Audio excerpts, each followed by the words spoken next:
All right. Hello, everybody. We are getting ready to start what's going to be a campaign in Cubicle 7's um, Adventures in Middle Earth. It's basically a D&D 5e hack that I think is pretty cool. I got 4 great players with me today.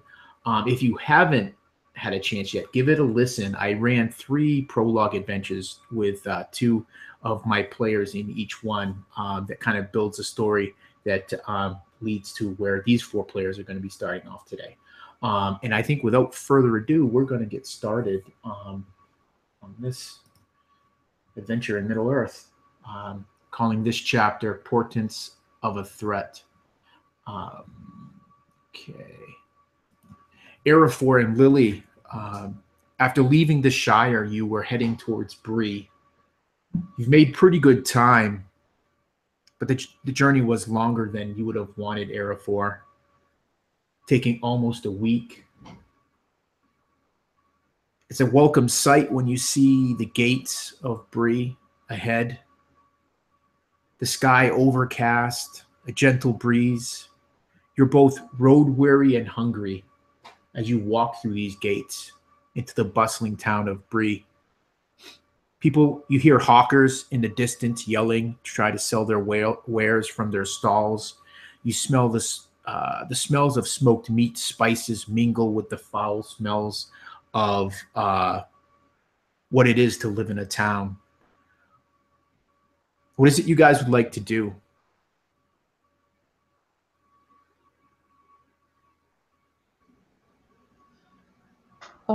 First off, for Lily, she wants to find a place to stay and get cleaned up and have a good meal. She's cold. She's tired. She's pretty down for a hobbit.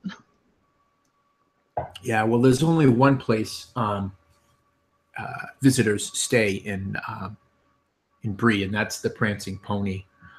You would know that, certainly, Lily, as would Araphor. Right. So she would...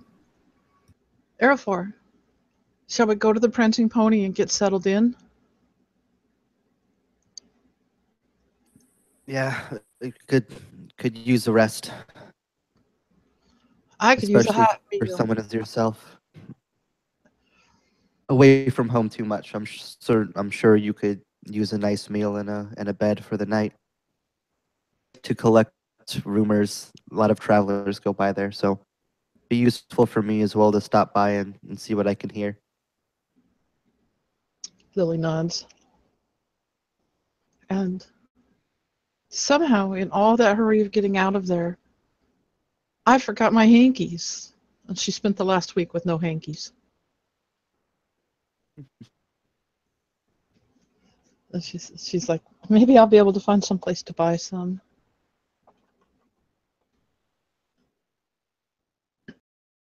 Yeah, so you begin to, by your best guess, it's probably just after noontime. You begin weaving your way through the afternoon crowd in Bree. Like I said, very, very few of these, the inhabitants give you a second glance. And probably within 20 minutes or so, you find yourself, you see the Prancing Pony up ahead, identified by the sign, the carved sign of a painted horse.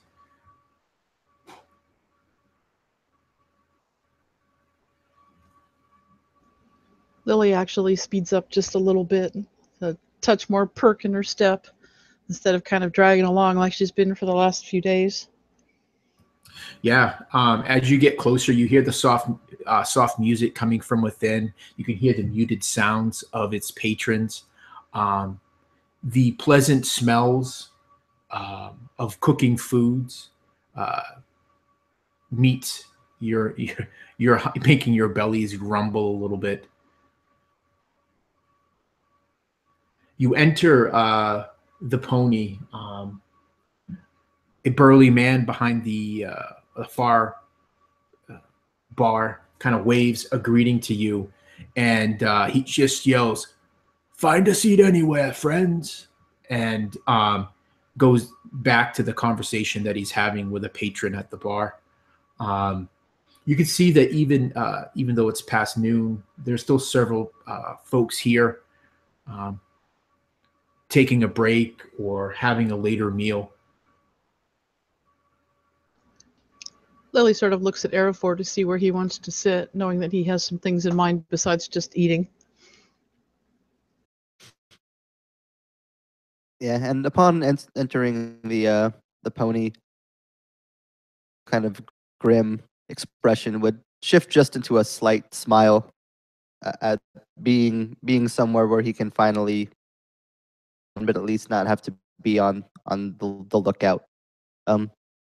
Would try to find a table that was empty, that would kind of be near to some of the central points of conversation, so we can just try to to see if anything catches his ears while they wait. Yeah, perfect. The tap room of the pony is actually rather large, and even though there are more patrons than one would expect to find at such an early hour, you're easily able to find a table. You see that most of the people there are actually kind of congregated around this young man who is strumming very lazily at this lyre. He seems to be humming a song, and it is almost magical as it just kind of floats across the crowd.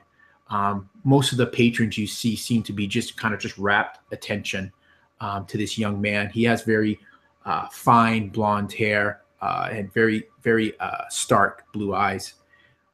He smiles at you both, not missing a beat as you sit at a table. A young girl comes up, herself blonde, straight hair, very pursed lips, and an easy smile. How may I take your order? You look like you've been, you're weary from the road. As she looks, and she can see the where the road has splashed up onto your legs and whatnot. Yes, it's been a long journey, and Araphor will kind of fumble in at his belt for his coin purse and take out a silver penny. Whatever your best food and drink is, and he kind of puts it on the table next to her. Give us 2 of them. Her eyes kind of go big at seeing the silver penny. It's quite a bit of coin, sir. Are you planning to stay long? Would you like rooms? I can talk to Berman. A room would be Go ahead. helpful. And Lily kind of pipes up then too, and she said, "I'd sure like a room. It doesn't have to be big, but I could use a corner with a bed." And thank you, Araphor. She smiles at you, Lily, and she says, "Here at the Pony, we pride ourselves on our hobbit-sized rooms." That'll be perfect. And she does a curt little curtsy to you both as she kind of hurries off to the bar. You see her kind of lean into the man that had greeted you as you walked in. You would guess that this is Berman, Butterbur, the owner of the Prancing Pony. He kind of looks past her to you guys, smiles again, and gives you a nod. And then he sets about tipping, filling 2 cups that she promptly brings back to you guys. And within short time, you guys have a warm meal of mutton and stewed vegetables with what appears to be freshly baked bread. It smells charming, to say the least.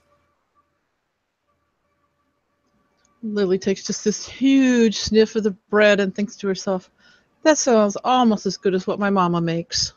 And then she suddenly feels very sad and misses her mother and misses her family and misses her friend and almost starts to cry.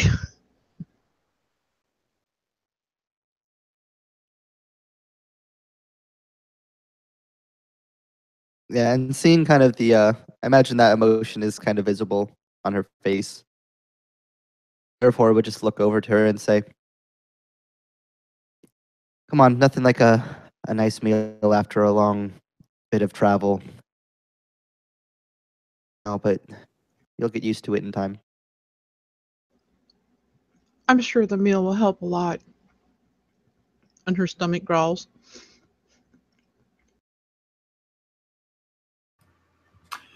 The young entertainer finishes his song just about the time you guys are finishing your meal.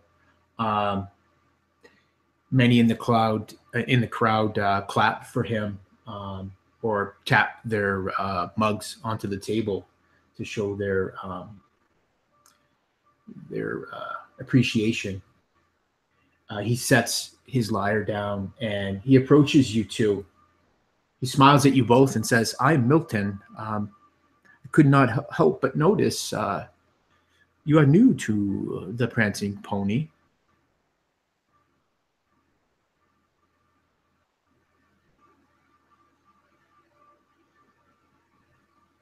"You a ranger, then?" He looks at you, Araphor. "Traveling with a hobbit, no less." Yes, things have a way of leading to unusual circumstances around here lately. He smiles warmly at you both and he says, "Forgive me if I am too bold, but I believe there is a story in here somewhere, a song." And you see this kind of twinkle in his blue eyes. And then he kind of gestures to a seat open at your table. He says, "May I?" And when he mentions a story or a song, Lily almost starts to cry again, and she just kind of looks at him and nods. And she looks to Araphor though to know whether he wants to tell the story or not, because she knows she's lacking in experience, and she's kind of leaning on his guidance a bit as they get out in the world. And Araphor would nod, kind of to signal this person permission to sit with them. He would lead with was, Yeah, "You see a lot of people around here, don't you? You have seen any other rangers around lately, would you?" He's actually, as he sits down, his attention is kind of drawn away to the bar, and you see him kind of raise his hand, and then he brings it back to your. Oh, yes, rangers. Yes, it's not uncommon for your ilk to travel through here. It's been some time, though. Is there a certain ranger in mind? I've met many. An old, I guess you could say, friend. Um, Name is Ransley. Oh, Ransley. Oh, Ransley. I've not seen him in weeks. Um, Orodreth, you would hear that name from your seat. Um, you would see the young bard Milton talking to the two new guests of the tap room at the Prancing Pony. One of them, dressed as a ranger of the north, seems to be asking after a ranger named Ransley.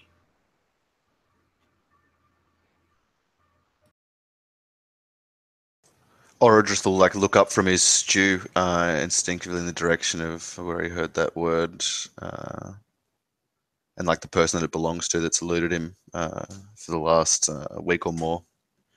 And he'll see the bard and I guess Araphor and Lily, but from behind, or maybe just sees like the top of Lily's head poking over the seat.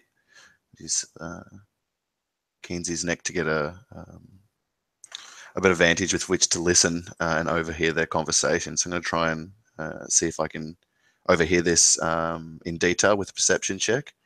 If I can't hear it, I might get up from my own table and move towards them. 16 on the perception check. Yeah. Araphor, are you taking any precautions to lower your voice or talk with any sort of subterfuge? I'd imagine at this point, Araphor doesn't see any reason to. Like you said, rangers come through here that often, so looking for one, especially being a ranger, much for alarm. Okay. Yeah, you easily hear the conversation as it goes forward, Orodreth. And Jeff, continue.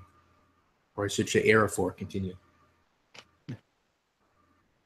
Yeah, and at the sound of Ransley not being here for weeks, Araphor's brow would just kind of furrow. Milton can't help but notice that. And as the young girl sets a mug of ale in front of him, he looks at you, kind of tilts his head a bit, and says, "Does it trouble you then that that Ransley hasn't been here? It's not uncommon for him to be gone for weeks at a time. Your sort seem to spend a lot more time in the wild than in the civilized lands." My worry is not so much directed at him. He would have been a valuable source of information. And like Araphor goes to continue and then realizes that he's probably saying too much and shuts his mouth.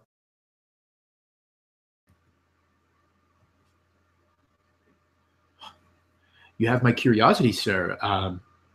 What could pique the interest so much? A ranger of the north, one who has probably seen more than many of us would see in a lifetime.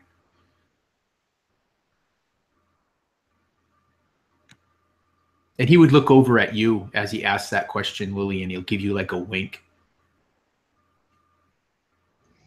And Lily just kind of looks back at him. You know, her normally very friendly and inquisitive nature, a little bit squelched. She's really not too sure what to do. And she kind of gives him a smile.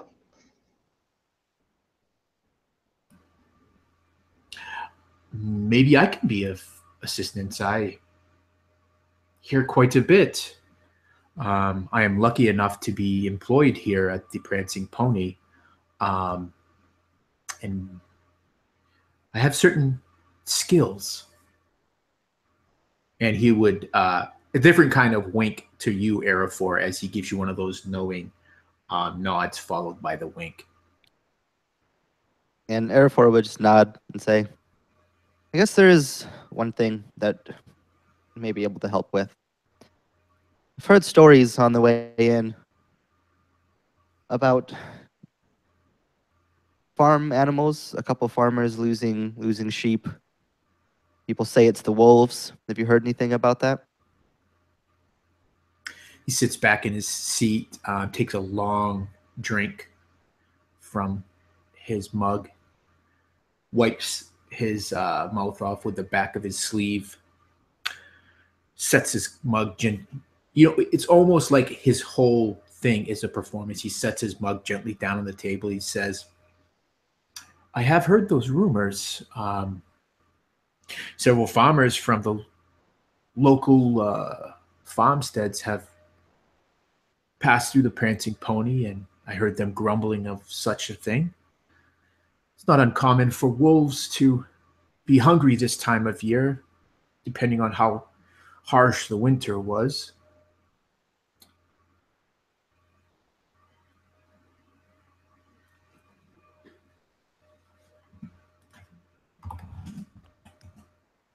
Looking at him, Lily is actually a little bit curious. She wants to see, is this someone that they can talk to? And so she's been watching really closely everything he does. And I would like to, if I could, roll an insight roll to see if he's kind of on the up and up with us or if he's got some other agenda. Yeah, sure. Well, let's see, insight, where'd you go? For a total of 6, I don't imagine she really is sure of much. What's your passive insight? How does that work? 10 plus. It's just 10 plus your wisdom mod. Oh, okay, that's 12. 12, yeah. So you would feel fairly confident that he seems to be honestly interested in Araphor. Is telling him and the questions he's asking him. It doesn't seem like there's any kind of nefarious purpose behind it. You kind of harken back to one of his first comments before he sat down with you. Seeing the two of you together, he seems to be thinking that there's a song or some sort of story in this. So you think that maybe he's trying to get this information because he's probably going to get to work creating some sort of ballad or sonnet or something. Right, right. And she's kind of like holding back the story because she kind of wants to just blurt it out to everyone, but she remembers just how much trouble they had, back home trying to tell the story of the goblins. And she's not at all sure she wants to get into any sort of hoorah here in this town. I'm curious, did you see any wolves on your journey? Where did you come from? By the east way? West? Certainly you didn't come by the north, Greenway. We're here from the Shire. The Shire? Oh, well, that would make sense as he looks over to you, Lily. Remind me, guys, did you guys introduce yourselves? I think Araphor did, but I can't remember if Lily did. No, I guess I didn't. Oh, okay. So he would probably use that opportunity to say, "Oh, little hobbit, I know the name of your friend, but I seem to have missed yours." Oh, I'm sorry. I was distracted by the wonderful food. I'm Lily Took. Oh, the Shireland Tooks. Yes. He nods and takes another drink from his cup. Yes, I study medicines and herbs. So he leans into you, Araphor, and he says, and maybe a little bit more dramatic, because of his thespian nature, he says, "Tell me, Ranger, if you were to find Rainsley, what would you ask him?"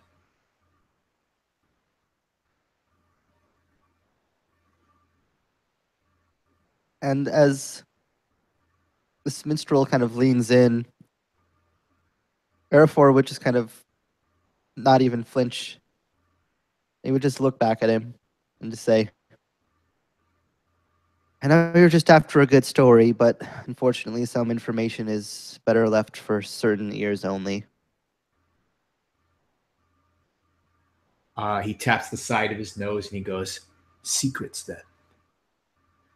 I can understand that." And just as he says that, you hear the door to the prancing pony open. A young girl and an older stooped woman walk in. You see that the older woman, being aided by the girl, has a intricately carved walking stick with the head of a horse.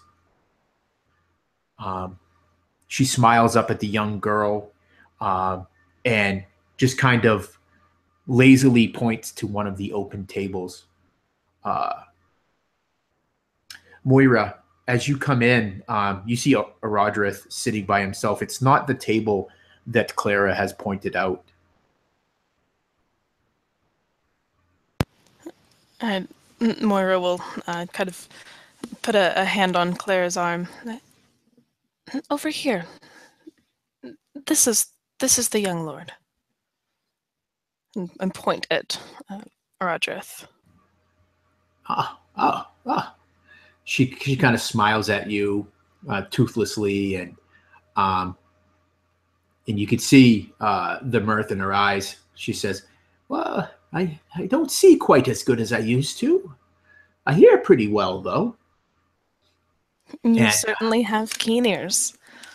She chuckles a bit as she follows you to meet the young lord.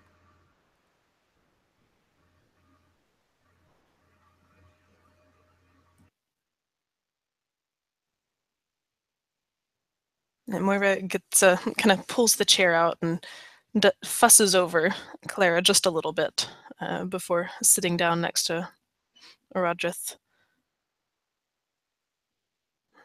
Orodreth will like stand up until like the old woman is seated and introduce himself to her and look between her and Moira. And he's kind of like trying to be polite and convivial to them, and then also listening to the conversation that he was so wrapped in before, but it's lost in the garble of the prancing pony and the conversation at hand. When Orodreth abruptly stands up and waits, there's just this kind of half smile as Moira shakes her head at his fancy manners in such a place.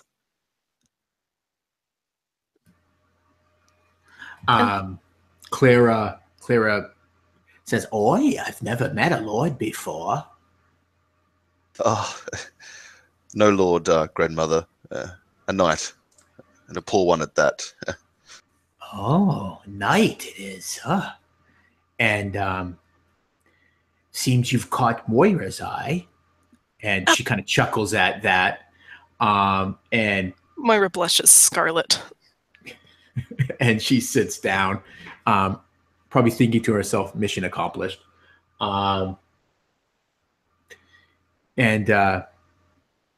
So, Moira's told me a lot about you. You travel together. The blush deepens at that kind of slightly insinuating question and the little grin that she's sure is on Clara's face. She says you look for a horn. Unfortunately, I've lived many years, but I do not know about it. Though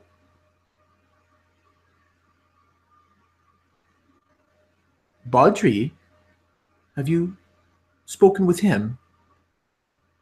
I have. I went to his house this afternoon before making my way to the pony. We spoke it, and then he'll like have a slight pause and then say length. Eventually, we covered the subject matter of what I seek. Yes, he is a knowledgeable man. So you know where it is then? I would not be eating stew at the Prancing Pony if I knew where it was. She kind of narrows her eyes a bit. As she contemplates what you said, and she says, "So another dead end for you then, young knight."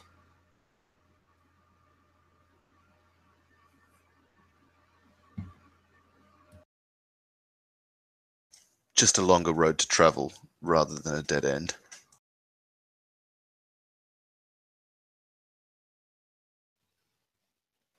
Moira shifts almost awkwardly.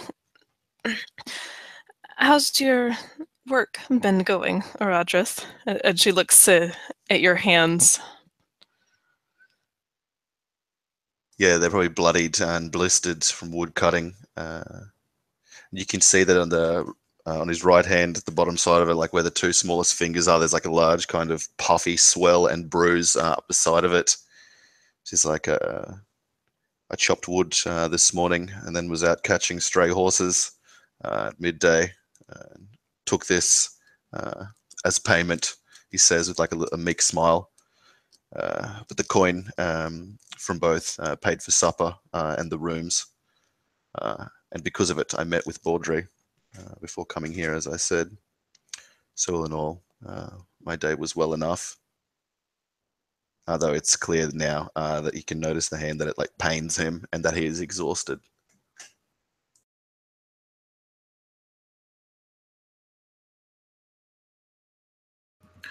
The old woman Clara kind of just grabs one of your hands, Orodreth, and you're actually Not the really. sore one, I hope. What? Not the sore one, I hope. Oh, the sore one. It pains a bit, and as you're actually really surprised at how strong she is. She kind of pulls your hand and she forces some of the pus out of it. Says, It's good work. Moira, we should. When you bring me back to my cottage, I will give you an ointment that you can put upon his hand. It'll help him. Oh, Of thank you, course. grandmother. And he reaches for his like purse to like grab some coppers for her. No, no, no, no. Your friend Moira has been much too kind to me, and she kind of indicates the walking stick that she came in with. She's not only I imagine. beautiful, but a skilled craftswoman as well. And a fine bodyguard too, to boot.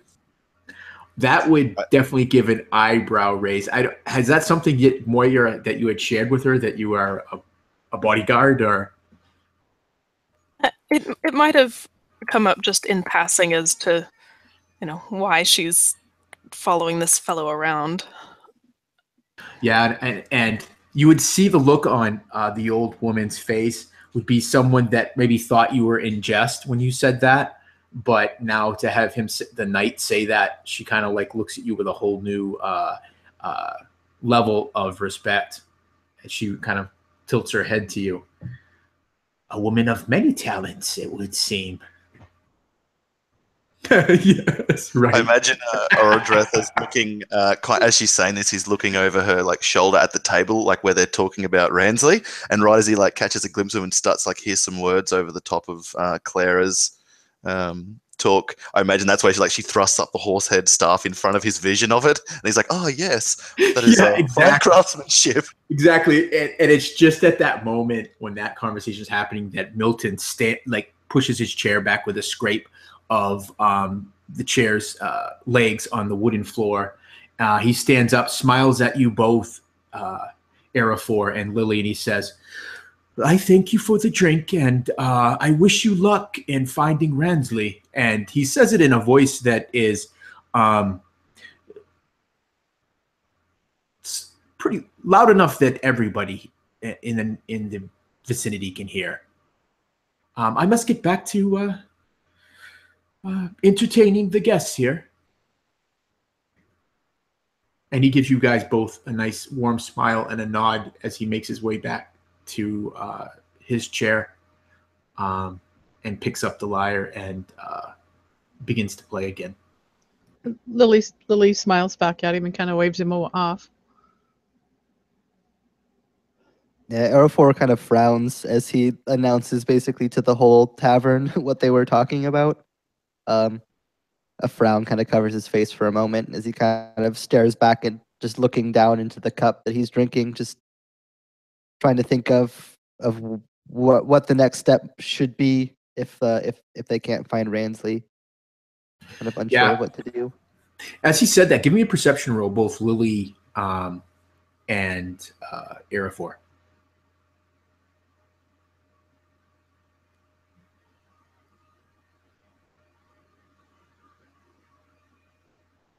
That is a 12 for me. 12? Okay. 10 here. 10.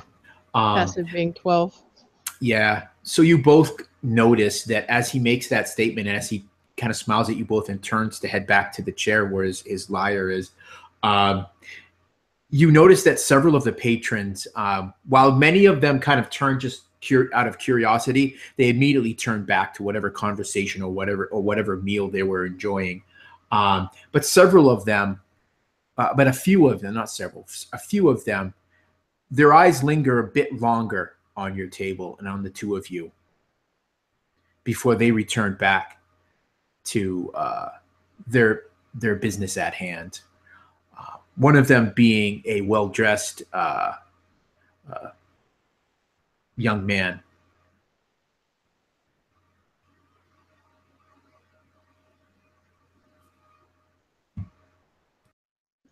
Lily kind of looks at Araphor, and she just whispers at him, "So what do we do now?"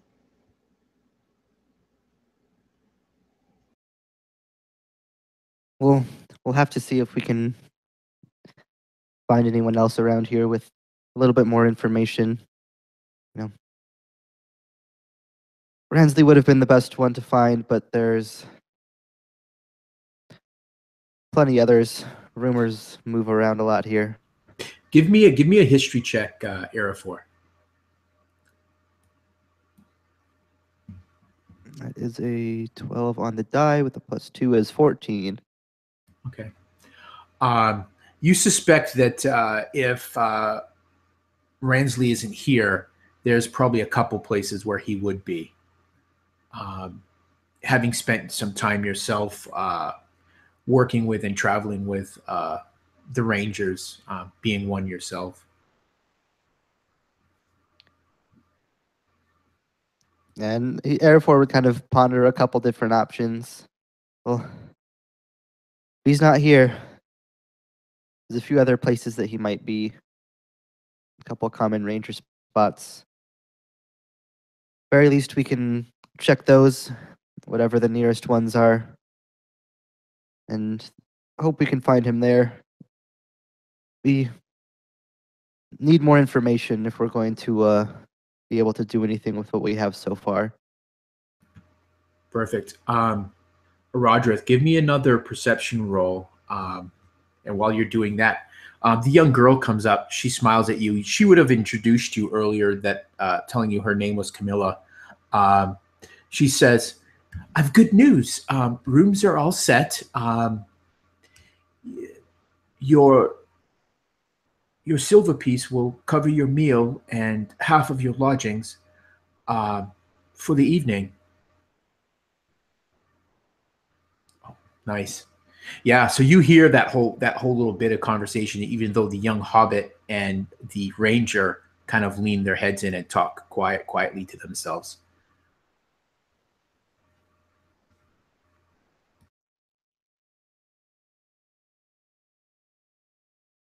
And Araphor would just give a nod to the to Camilla, just say, "Thank you."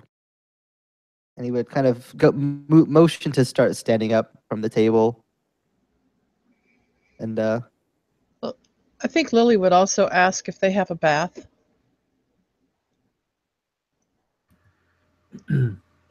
Yeah, Camilla was just starting to turn to walk away when you asked that. So she turns back around and she says, "Oh, but of course, we have baths in the rear of the pony. I could take you there. That sounds really good. We are rather proud of them. They are copper, all of copper." Oh, nice. Lily immediately starts thinking of getting in a luxurious copper bath. She's like, "Ah."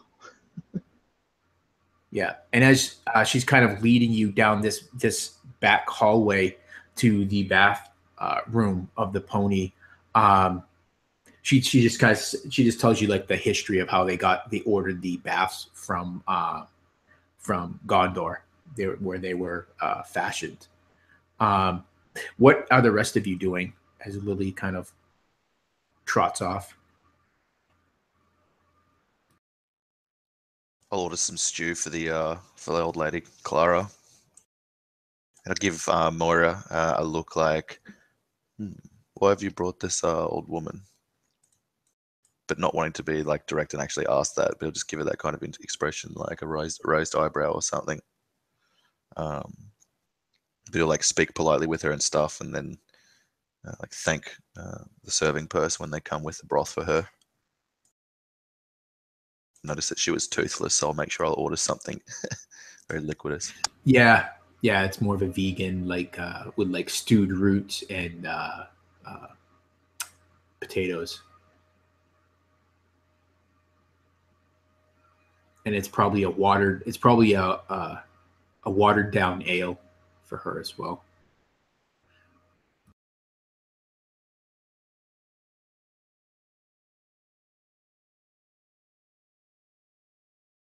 So Araphor, Lily trots off to the back to bathe.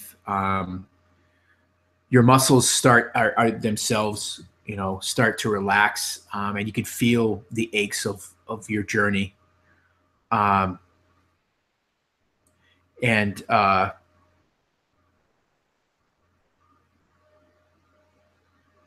so you immediately start to think of a few of the locations where the rangers have set up like these base camps, or like these hunting cabins and lodges throughout the wilds. Something that you guys use to provide safety for yourselves and others, and travelers. Um, so give me another history check to see if you can kind of pinpoint a couple of where those might be, the closest ones.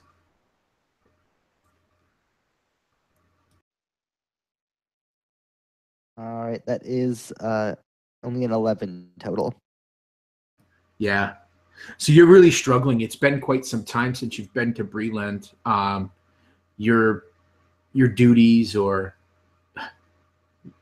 however Araphor you might call it, has kept you away from Bree and Breland. And your mind is a bit cloudy, a little fuzzy on where Ransley may be.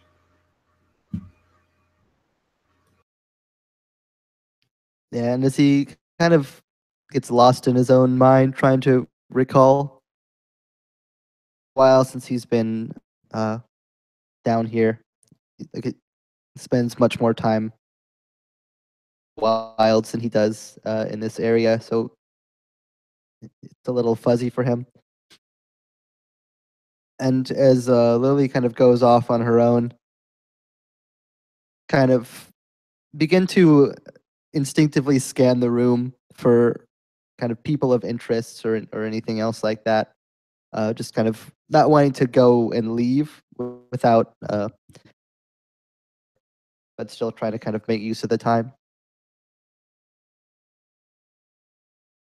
Orodreth has no great guile about him, so I think it'd be easy for a wizened and keen-eyed ranger like yourself to like see his like gaze meet yours across the shoulder of this crone, looking across. Tries to hide the fact that he was, but he's inept at it. I'd probably draw your attention to where we three are eating our dinner. Even like after a couple of moments of noticing that, Orodreth would like miss up another telling look sidelong up to you. It's not one of like malice or whatever, but it is like overly curious. You know, like when you can feel someone looking at you, and then you turn around and then you see the end of their look.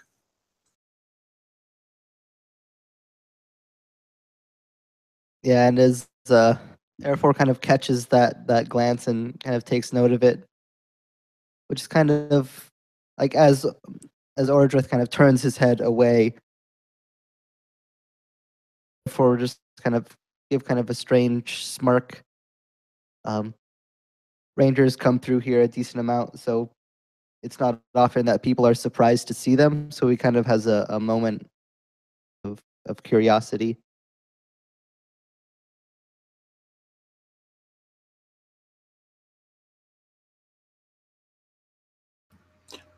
Clara, after finishing her stew, she thanks you again, Orodreth, and she touches your arm gently, Moira, and she says, well, it's time for me to get these old bones back. And she kind of slowly rises, kind of rubs her lower back with her left hand as she takes her walking stick in the other, and she signals you. She says, "Oh, stay here, dear. You could come by later and fetch the poultice for your friend." Are you sure? It wouldn't be any trouble. But I wouldn't want to interrupt your time. And she would kind of look down at her cane, kind of that awkward moment, like, well, I'll maybe a minute, Orodreth. I'll be back soon. Orodreth like stood up, right, really rigid straight away as soon as the old crone even began to rise, and he was just like, wanted to be very polite, even though she probably didn't notice it or whatever. And yeah, like you could see that he was about to say, "Oh, I will gladly escort you to the old lady," but then when Moira says that she will, he'll just like swallow the words and smile and nod at the old crone. Yeah. So Moira, you help Clara make her way across the tap room and out the door, down down the street back to her little cottage on the outskirts of the city proper, or the town proper, and to acquire the poultice for your companion. Meanwhile, Lily, you've kind of eased your way into this copper bath. They have smaller ones for hobbits. They light a fire underneath, and it warms the water. It feels good. It just kind of like totally kind of ebbs the weariness out of your bones. And you're actually surprised that as you're sitting there, you rest your head back and you kind of drift off to sleep. I wonder what Lily's dream would be. This is the first time that Lily has truly had comfort since the morning when she met Araphor. Yeah, I would imagine this is the first time she's actually fully relaxed in that last week or so since she met Araphor coming out of the water, injured, and they fought the goblins, and her friend died, and all these things that happened that were so, and then the big rush to get to town to try to pass word along and learn what's going on. So she drifts off to sleep, and at first she starts to dream of her home, back in the Shire, and her mother and her father and her little brother, and then her dream turns to her friend Dirk, and it starts to get really dark, and she starts in the dream, and she starts to dream just like everything that happened all over again, and how Dirk died saving his brother from the goblins, and just how shocking it was that the goblin just stuck his knife in Dirk and just killed him. And it's a pretty bad dream. She's really, and then she dreams just about running and running and running, afraid all the time. And she wakes up with a start, and she's no longer really very relaxed. Oh, if I may, just before you awake, yes, this dream, it turns dark, and you're running, and you're trying to get away from this goblin that just will not stop chasing you. And it's the goblin, it's the face of that goblin that killed your friend. And just when your dream is at its darkest, you see this light. You instinctively run towards it, Lily. And as you do, you see sitting there on the bank of a river, fishing pole in his hand, your friend and companion, Dirk. He turns to you and smiles, his brown curly locks kind of dangling into his eyes. He kind of blows them away. He says, came to join me fishing, eh? He sees the look on your face, and he frowns a bit. He says, You don't have to be afraid, Lily. And Lily just cries out, Dirk! And she's so happy to see her friend. Just, even in the dream, just to see him alive and happy, just really, I don't know, just really lifts her heart.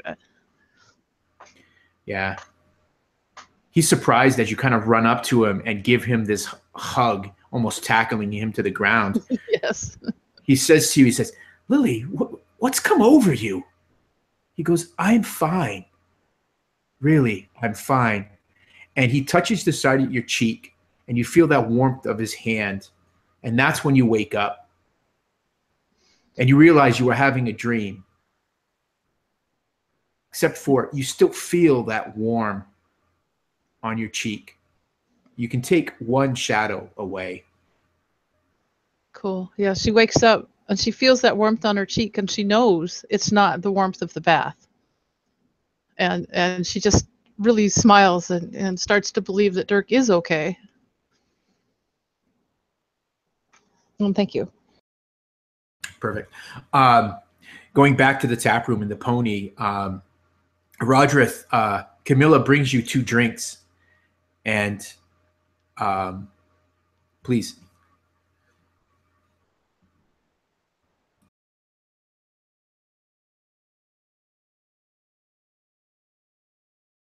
Yeah, I'd take them up and move over towards Araphor.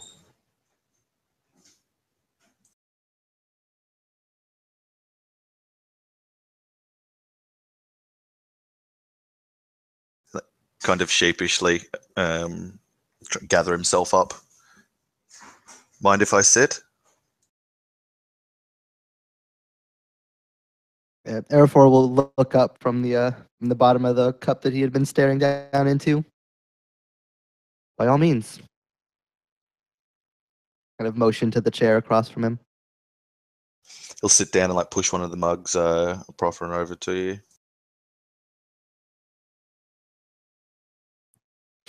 I am Orodreth, son of Deerhile, the south. Well met. Araphor, son of Farrier.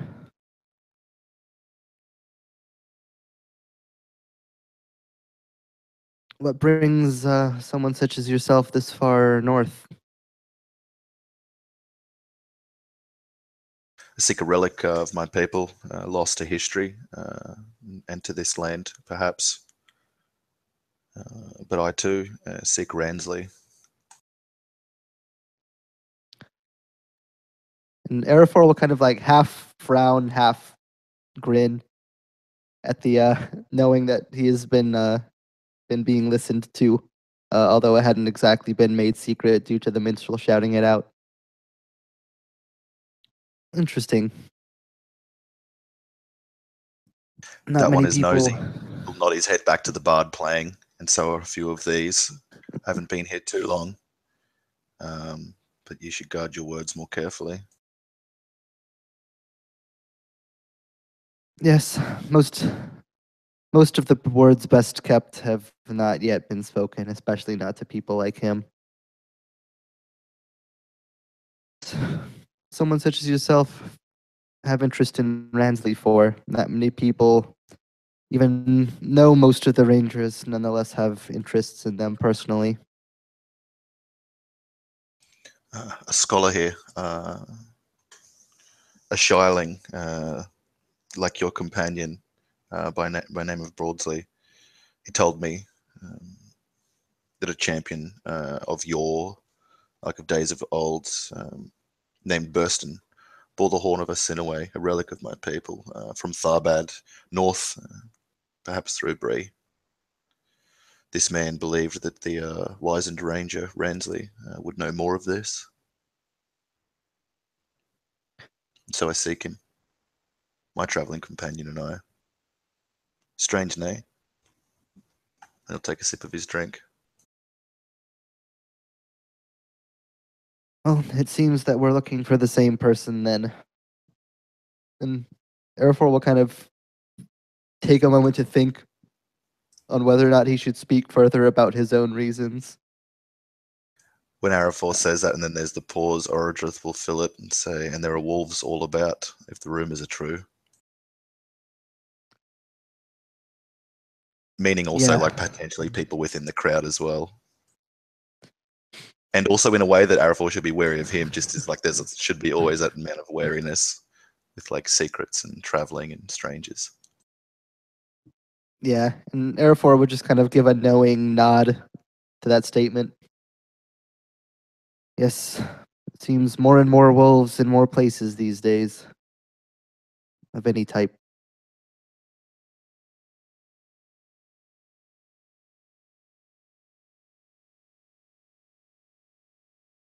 Yes, Ransley is an old friend of mine.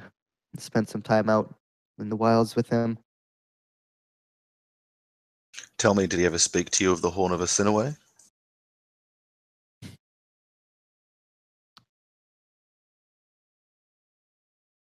Not that I've heard of, but it's been a while since I've seen him. You can, Paths haven't crossed recently. Araphor, you can definitely give me a history check to see if you remember in the past talking with Ransley and the horn coming up. That is a 13. You do remember, as you said that to Orodreth, and you can definitely say what you want to say to him. At first, it was his southern accent, but then when he repeats the name of the horn again, you remember Ransley mentioning it before. He was talking about a great hero of the past, centuries gone, that came north with a great host of champions to fight against the shadow, and that he passed through Bree and in a skirmish with orcs was slain and fell. But you don't know where the horn went from there. But you also get a sense that maybe Ransley knew more of the tale. He had just not shared it in full with you. Yeah, and I imagine it's like right as Araphor is like his mind's been elsewhere for most of the day so far. So I imagine that the information just didn't come to him right away. And as he says, like, seen him in a while, I haven't heard anything, and then suddenly it's she mind that event. Now his memory's been jogged a bit.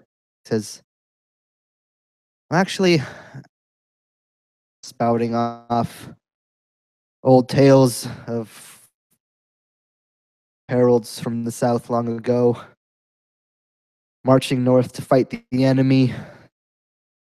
Legend and nonsense.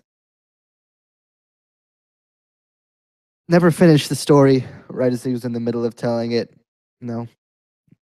The night has its way of grabbing attention sometimes. But he may know something about it. It's at least told me that much.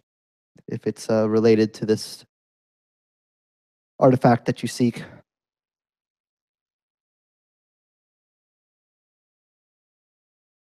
Orodreth nods through Araphor's words, and at the end thanks him for the knowledge. It says, from what I've heard, your friend Ransley passes through here regularly. It is long overdue. Perhaps we could, together, search the surrounds of Bree for any signs of his presence or whereabouts.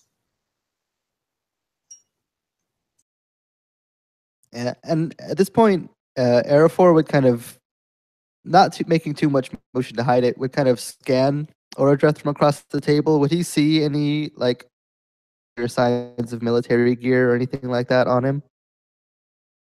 I think he'd like bear the signs of like chafing and like sores or whatever, where he's been traveling with armor on and stuff recently.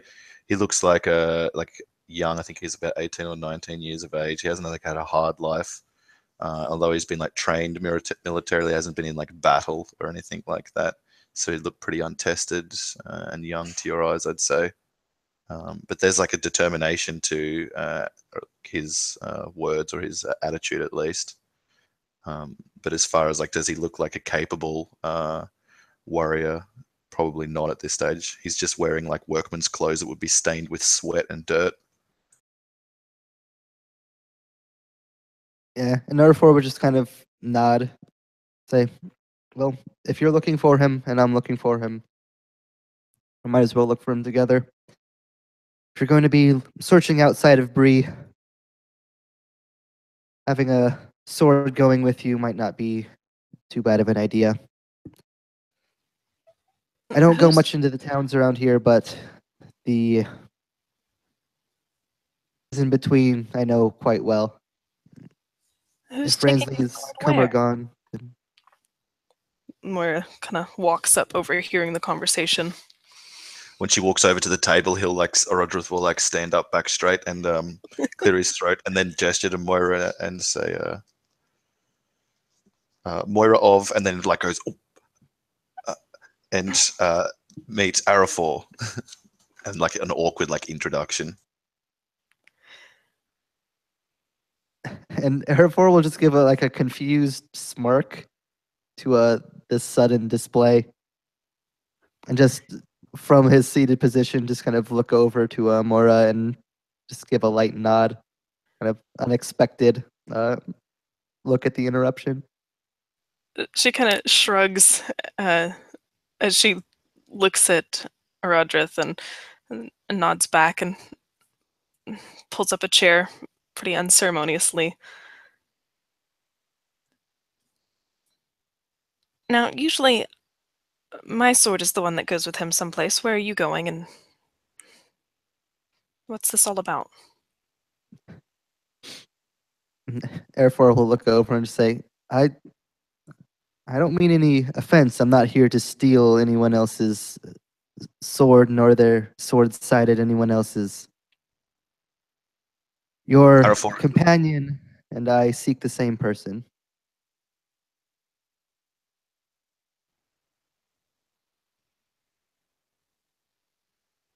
Oh, fair enough. No harm in that, I suppose. Although don't go out at night. Clara's convinced there's a ghost. He like laughs, but then when he like hears the like the uneasier kind of like laugh come off Araphor, he kind of stops his like like jovial kind of jape like laugh or whatever, because a ranger's kind of knows these types of things more than he does, and if it's not as jested about, like mirrored on Araphor's face, and that would unsettle him just a little, unsettle Orodreth.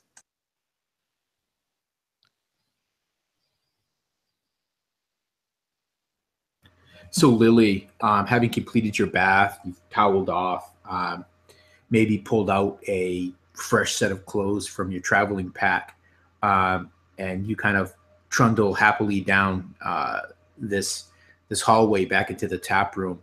You see that your companion Araphor has been joined by two new guests. You may approach the conversation any way you'd like. So But Lily's. you notice that the young man looks rather uneasy. So whatever was said had unnerved him a bit. Okay. Lily, always curious, always interested in new things, new people, what's going on. Approaches the table quite a bit more happily than she had before that dream, too. So she kind of comes bouncing up and finds her hobbit chair, which is taller, of course, than all the rest. So just high enough she can actually sit and eat at the table. And she looks at Araphor and she goes, Araphor, you have new friends. Trying to kind of smooth over any uneasiness. And she looks for an introduction. Moira looks up at Orodreth, who is standing again, and just kind of gives him a gentle elbow in his side. You don't have to keep doing that. Oh. And Lily looks at them and she goes, but I quite approve. It's often done that way in the Shire.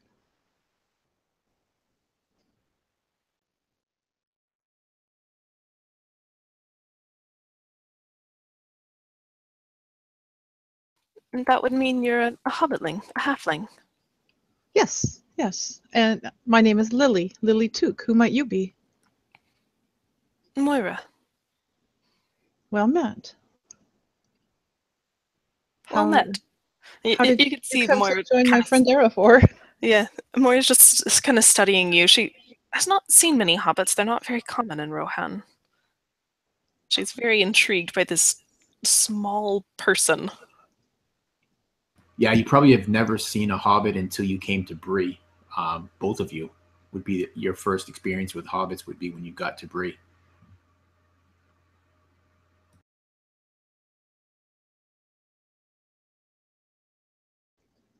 And I am Orodreth, son of Deerhell. Well met, Lily Took. We were just speaking with your friend here. Yes.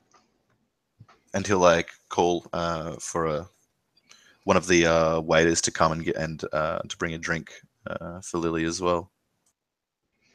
Berman himself approaches your table. Again, he has that warm smile on his face that you've seen seldom leave it the whole time you've been here. He is wiping his hand with a towel or his apron. And how may I help y'all? He looked to Lily. Yeah. Lily looks around too and sees that some of these others don't look quite as comfortably off as she might be, and so she speaks up and she says, may we have a round? And holds out a silver penny. Because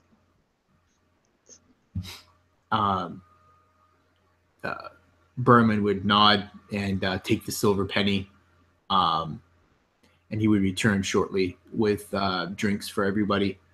And he would look at you, Araphor and Lily, and he says, "I know Camilla's told you, but your rooms are ready." And he would hand you each a key. He says, "They're right up there toward the back." Thank you. Thank you very much. He nods to the table, and then he turns back to his work.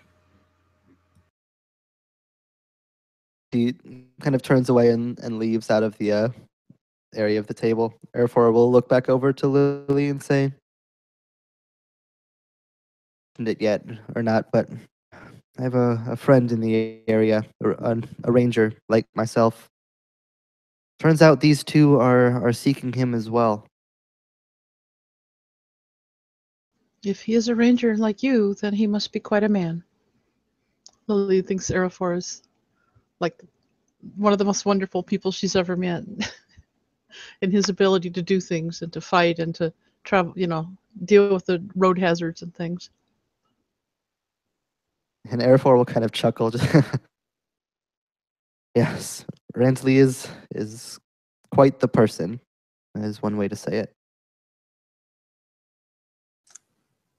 I think seeing the admiration that Lily has for Araphor and about their journey here, he would ask that, were there trouble on the road for you too? Looking between them. Nothing I care to speak about right now.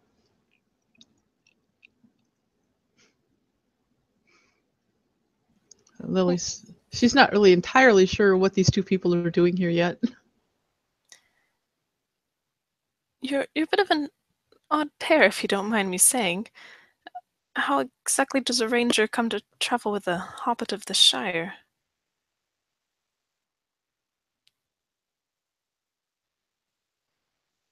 Lily looks at Araphor. She's not really sure how to deal with that.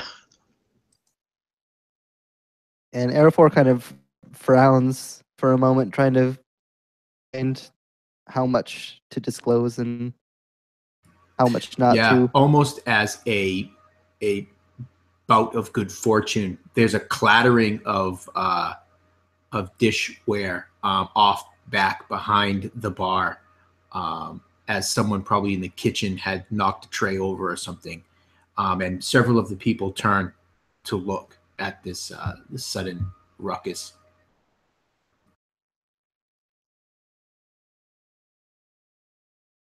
So Lily decides to change the subject. She's like, "Moira, have you been here a while? Would you know if there's any place in town to buy hankies?" Moira gives her not quite a flabbergasted look, but a little surprised. Orodreth, do you know if there's any place to buy handkerchiefs? I'm sure there would be, though the afternoon is late now. But Baudry knows most about Brie, and if there are handkerchiefs here, he'd know where to find the best ones. He's a hobbit like yourself, Lily. I could take you to him tomorrow. Oh, that sounds really good. I left home in a bit of a hurry and forgot. Oh, how I could, I have no idea.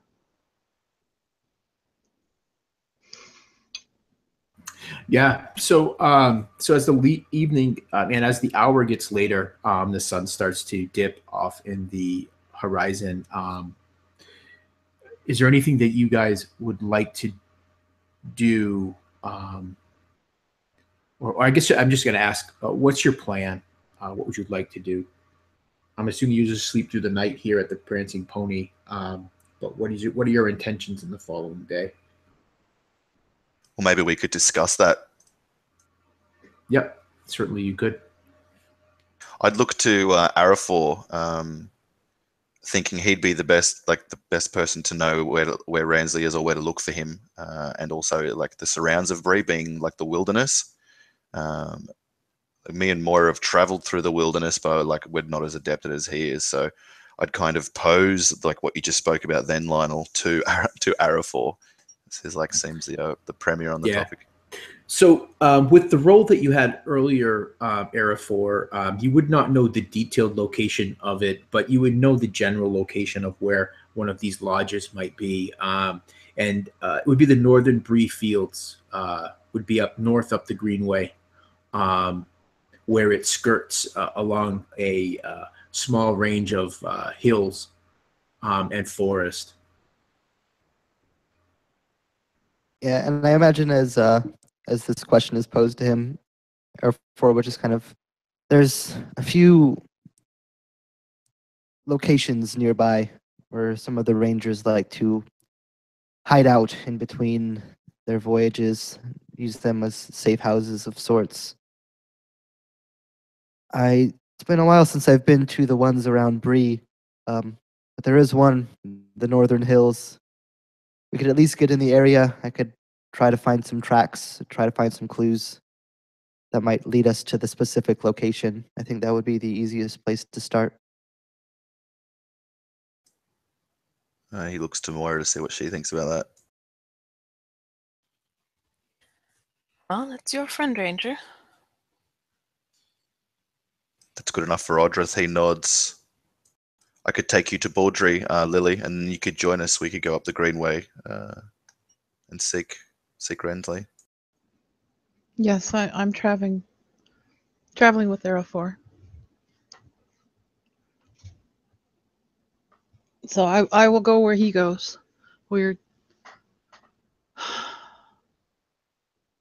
have the same mission, the same need. She doesn't want to talk too much about it, but Yeah, when she says that, it piques Orodreth's interest, and he kind of scrutinizes each of you, but seeing nothing forthcoming, will eventually look away, wondering. he might notice, looking at Lily, though, that there's a certain set to her jaw that says whatever it is she's doing, she's very determined. Moira shares a similar look with Orodreth and think, what mission would they have? But it doesn't say anything to that effect. It's just written pretty plainly across her face. Yeah, and Araphor would definitely have a face of like, oh, this hobbit talks too much. Like, thinking about missions and goals and things, and it's just like he doesn't elaborate on anything, but it's like very obvious on his face, like the discomfort that this statement has made, like between everybody. Well, Yeah. and of course, Lily's thinking that she's done pretty well not to say very much. Yeah, she's thinking, I'm owning this. So maybe at this point, if plans are at least initially laid by your group, and because of kind of there's that shift to a more neutral topic and maybe turning and listening to Milton's performance. And then as the evening grows later, each of you in turn retires to your room where you go to bed for the evening and then wake up on the following day. If you guys are cool with that, then we will. That sounds fine to me. I'd just like to say, Lionel, that when I stand up, I'd say I'll be up early then to do my chores before we go. So I'll see you for the road south. He'll say that as he stands up and puts his chair in for the benefit of anyone else who might have been eavesdropping, and then he'll go off to bed early to his room. Question though, so with Moira's return, she has this jar that has this pasty poultice that Clara would have instructed her how to, to put it on every evening and wrap it lightly with clean linen. Is that something, Moira, that you hand to him as he rises to leave? Or is it something that she helps him with? She would bid farewell to the newcomers and walk off with Orodreth and kind of turning the little jar over.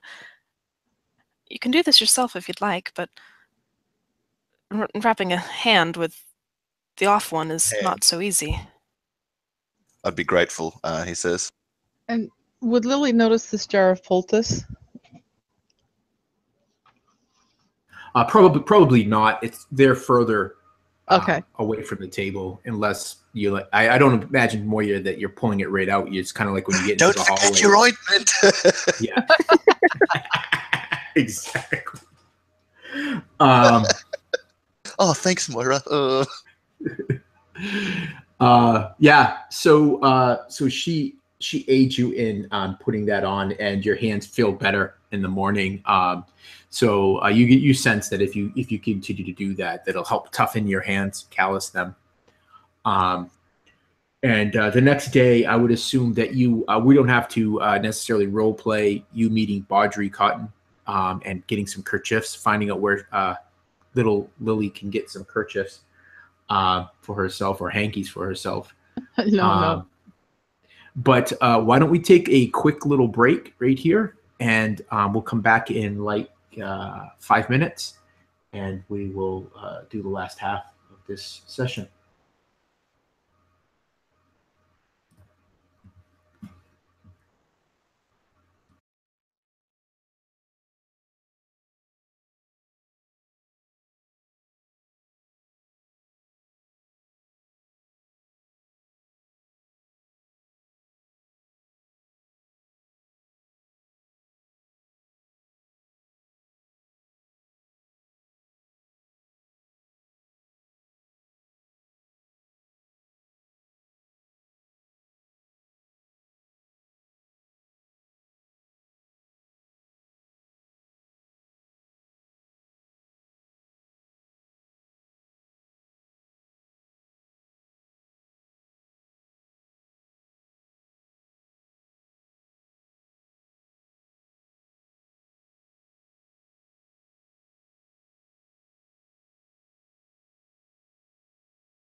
All right, we're all back. So the next morning, after you make some preparations, you guys prepare to head out the east gate and then north along the northern Greenway towards the old Arnor and the northern Bree Fields. The first half of your journey is actually rather uneventful. You pass on either side of you. There's fields of wheat, barley, potatoes, and other forms of vegetable grown by these local farms. It's windy today, however. Cloaks are being whipped about you. It looks like a sea, the seas of grass to either side of you as you walk along the Greenway. Let me see who. Everyone is mounted except for Araphor. I believe so, yeah. Okay, perfect. By your best guess, Araphor, it'll take 2 days' journey to get into the Bree Fields, and if luck holds, you should find the lodge, the Rangers Lodge, sometime on that second day.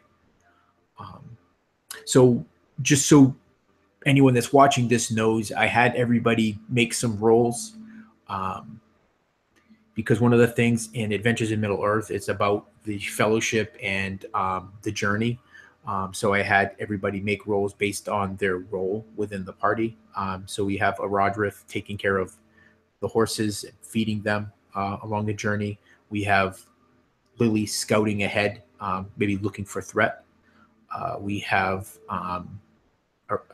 Araphor using his knowledge of the terrain to try to look for any kind of maybe, well, I guess Moira, I spoke too quickly. Moira, you would be the hunter on this journey. So you would either be setting snare or whatnot to get food for your group. And Araphor, you would be using your knowledge of the terrain to help look for maybe secret signs that rangers would leave behind to let other rangers know. Are you okay with that, Moira, being the hunter? I mean, Yeah. rolled a 7? Yeah. So I don't know if everybody else is okay with that. So your first day goes rather uneventful. Like I said, it's rather windy. It's made hunting very hard for you, Moira. It's actually pretty frustrating. You see no little game. You end up returning with a handful of turnips and potatoes that you had scavenged from a nearby farm,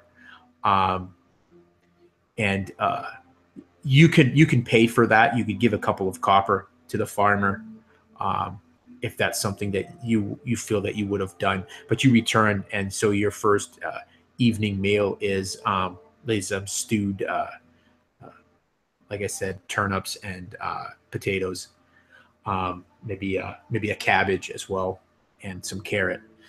So it's not the best of fares, but it's passable. The second day is much the same, and though the wind has died down, the sky is clear. It's warm. You can feel the warmth of the coming summer. The winter finally letting go of its icy grip on the land. You see trees budding, starting to turn green. You see flowers across the fields that aren't covered already with the farmers' crops. The farms themselves, you notice on this second day, start to give way. There's less fields of barley and wheat. You see more fields of potatoes. You see farms that seem to be in the business of raising cattle, sheep. Okay. Yeah. Lily, you don't sense anything. You think it's going to be a nice day. And by midday on the second day, you reach the hills and the forest of the northern Bree Fields. Araphor, you immediately notice a marking on a tree, an X in the shape of two arrows. To anyone else, it might have looked like some hash marks, but to your trained ranger eye, you see that that's a mark that brings you in the right direction. As you travel through the rest of the day, you are pleased when you smell smoke from a wood fire. And as the sun starts to set on the second day, off in the distance, in a lightly wooded little kind of like hillock, you can see the lights coming from a lodge ahead of you.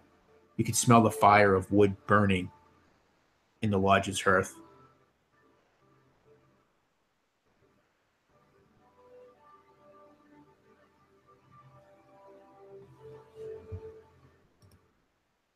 And with that, Araphor would kind of a smile would come across his face, and he would look up to his companions on horseback, kind of, I imagine, kind of coming back after having went up ahead for a little bit.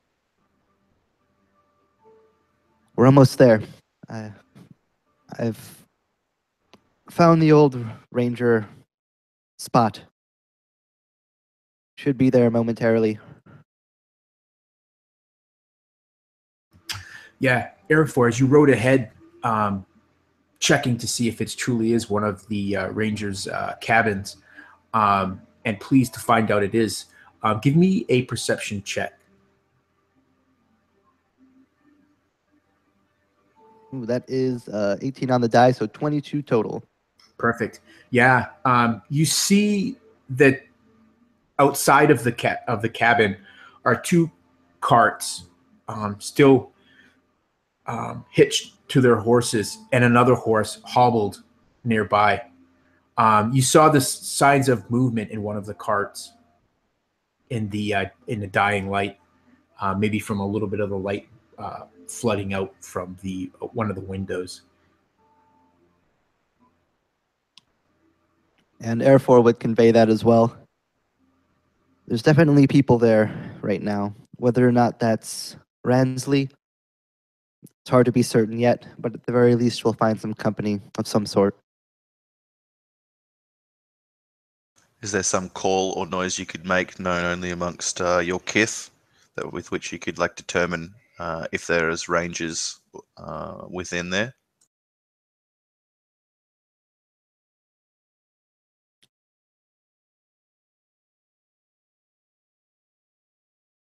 Or should we just go knock?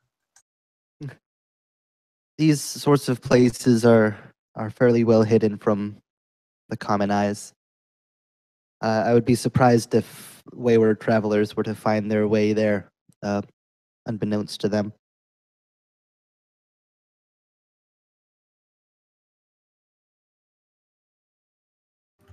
So your group cautiously approaches the cabin, or just as you're at the casual pace you had before?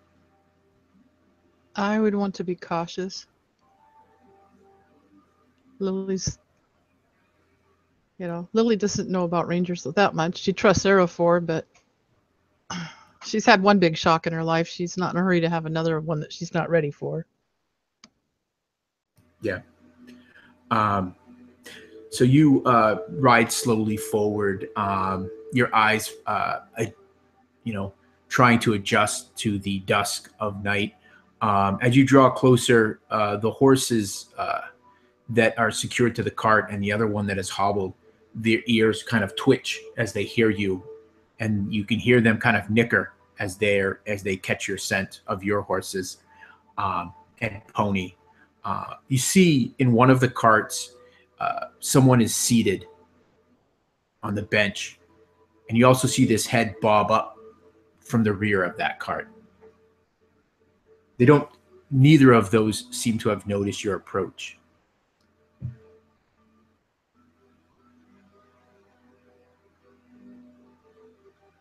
I think if she's not noticed, that Lily might slip off her pony and see if she can kind of hide and sneak up instead of just walking up. Okay, you can give me a stealth for that. Are you going to hobble your little nameless I'm pony. just gonna kind of let my pony go with the crowd because I think she will. Oh, okay. Yeah, she probably Like would. she's just traveling with them, you know. Right. Comes to a total of 13. Yeah. Okay. You slip off and you make your way along the edge of the wood. The cabin itself is in a clearing.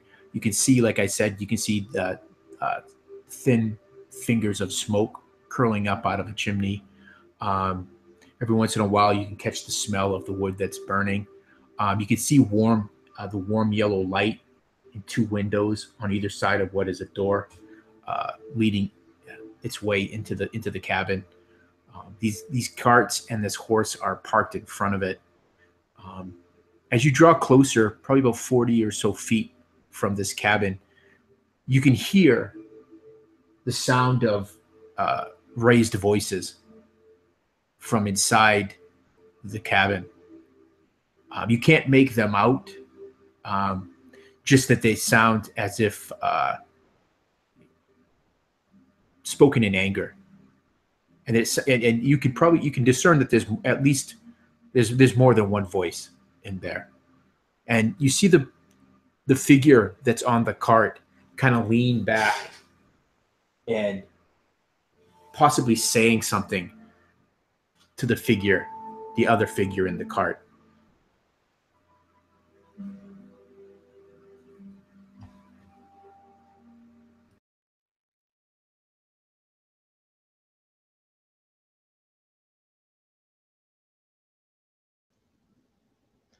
Would Lily be able to get close enough to hear anything? Yep, you pad closer. And as you do so, you see the figure seated on the cart go stalk up, and you see the flash of steel appear in his hand, reflected from the light from the cabin. Did you hear that? Did you hear that? Audra, did you hear it? I heard something as a snapping of a twig. And you see the figure twist, and it sounds like a man's voice.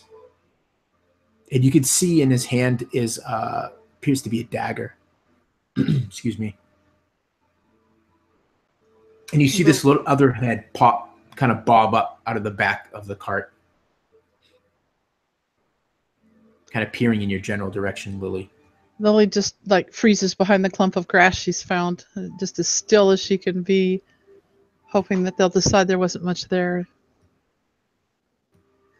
The figure on the cart yells out, "I see you. I know you're there. We're armed. So Come are out into the we. light." Whoa. As you say that, the figure on the cart kind of like is shocked and kind of shudders on the or doesn't shudder. It starts and turns to the sound of the voice.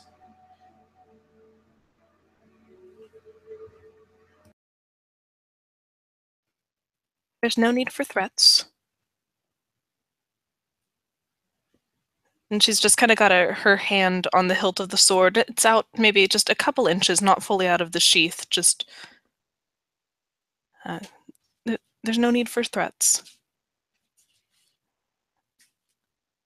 Lily's just gonna stay really still and hope they just sort of forget her in case they need a backup that comes out of nowhere at some point. As the three of you ride up, you can see that the man standing is standing in this cart by the seat. It's not a man at all; it's a boy. And you see the bobbing head in the back of the cart is yet another boy. He's kind of holding this dagger in front of him. You can see that it's shaking, Moira, as you draw closer. And he says in a shaky voice that cracks a bit, "I know how to use this. My father, he's right inside there. He'll be right out." Moira relaxes, seeing that it's a kid. Yeah, I think Orodreth will slide out of his saddle and clunk down to the ground and stride past the cart riders towards the building with the shouting coming from it. He won't even have his hand on his sword. And Araphor would absolutely let his hand off the hilt of his blade as well, and kind of show that cause any trouble. Seeing all their comrades there, and okay, and things settle down. Lily just kind of steps out with her open hands, and she's like, "Don't worry, we're just being a little careful because we didn't know who was here." The figure at the head of the cart says, "Oh, see, Audrey, I told you there was one over there. Father says I have keen eyes." And he doesn't say anything to the two of you that approach the door. As you get closer to the door, you can definitely hear that there's some sort of argument happening inside. You're close enough now, Orodreth, that you can hear one raised voice yelling, "Well, what are you gonna do then? Or you guys all just loud blathering talk?" And then you hear another voice chime in, "Yeah, I'm but a simple farmer. I can't take care of my own and fight off wolves too." And you hear a much more calmer voice trying to settle them as you get to the door, Orodreth. Raised up a mailed gauntlet and knock twice upon the door loudly. The voices inside immediately still. And then you hear the calm voice say, "Enter if you will." I'll open forward the door for Araphor, Lily, and Moira and follow them in. Yeah. So when you enter this beforehand, I'll flash a couple of coppers to those boys in the cart and tell them to mind our horses. Yeah, you toss the coppers, and the younger one at the back of the cart hops out and starts gathering their reins and bringing them closer to where the carts are. And the other one, you see him sliding the dagger back into his at his belt. He just gives you a nod. You can see that he's a pimply-faced youth, probably no more than 12 or 13. And inside the cabin itself, it's rather Spartan. There's some cots lined against the wall, a rough table used for preparing meals. A pot hangs from a hook, an iron hook that you swing into over the fire, and there's a large table with chairs. You see seated at one of these chairs is a man dressed similar to Araphor, though he's a much more heavier and older man. His head is ringed with a crown of hair. The top of his scalp bald and shining in the light of the fire and the lanterns that light the room. You see several other people here, 3 men and a woman. Several of these men are kind of sitting cross-armed and staring at this ranger. Though a young man and a young woman seem to be interested in who you are.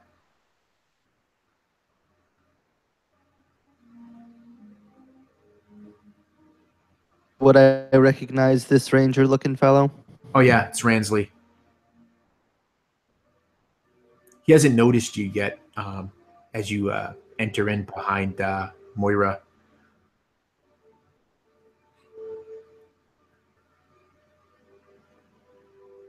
As Araphor kind of walks in, spotting first the concerned kind of townspeople and then directing his eyes towards where they're speaking towards and seeing Ransley there.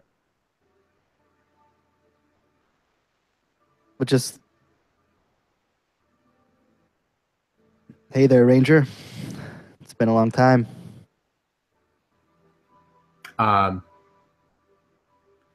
He rises up from his chair and he's as if for the moment at least forgetting these others that are here. He stands up. He goes, "As I live and breathe, Araphor, I thought you died."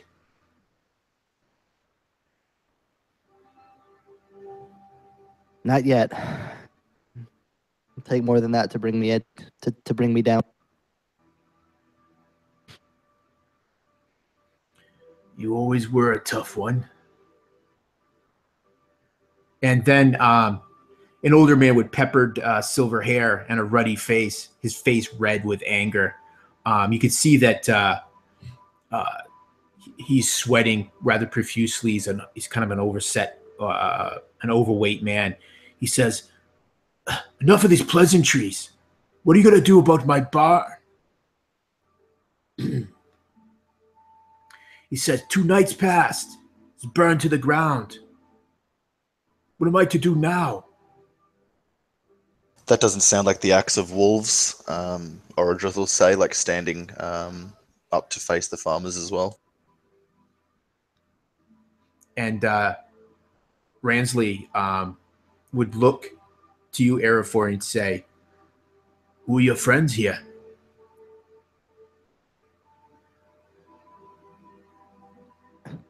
Friend is a strong word at this point, but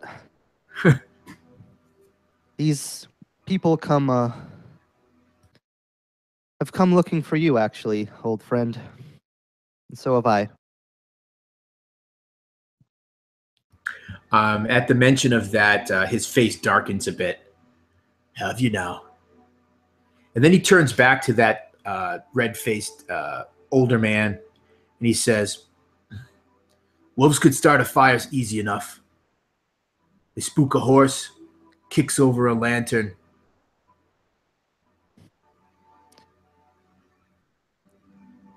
And Araphor will put a hand on Ransley's shoulder and, speaking fairly quietly, but not necessarily in a total whisper, would actually say in Sindarin, which they would presumably both know as rangers, and say, "I need a word of your time. It's important." In the Elvish tongue. He would nod to you, and he'd say back in he would say back, "First, I must deal with these people's problems. We will have time enough for that." And he turns back to these people that are before him. He says, "Hammond."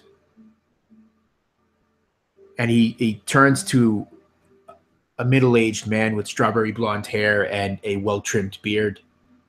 He says, "So you say you've lost one of your suckling sows. How do you know that it didn't get out?" And the man, Hammond, just says, "I know wolf tracks when I see them. I'm no ranger, but I'm no stranger to hunting."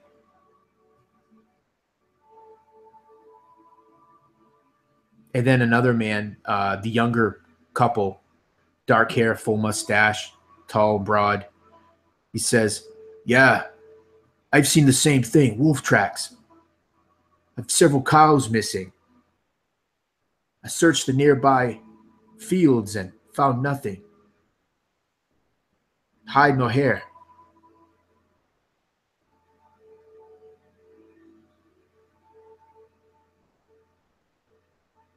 As Lily listens to this, she's getting fidgety a little bit because after her experiences, she's wondering if it's goblins, and she knows she shouldn't say anything, so she's just kind of like almost ready to burst, holding it in.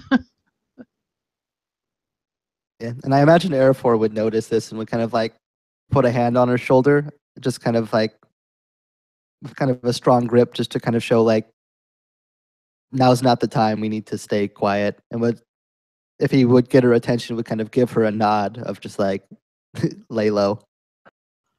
Lily gets that, and so she does her best to just settle down and be as calm as she can.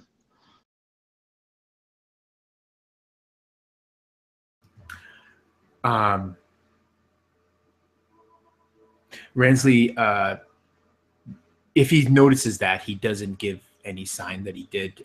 He still talking to these farmers before him. He says, "So it is wolves. Well, I will help you then. But the hour is late. You will spend the night here, and in the morning we will go and track these beasts."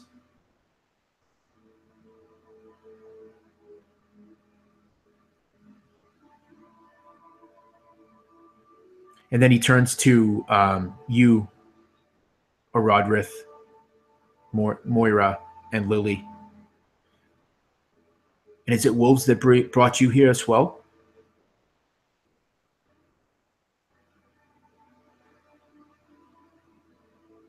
Orodreth shakes his head for all of them, and then responds in Elvish, "What we have to speak with you is best done later. Perhaps just us as well."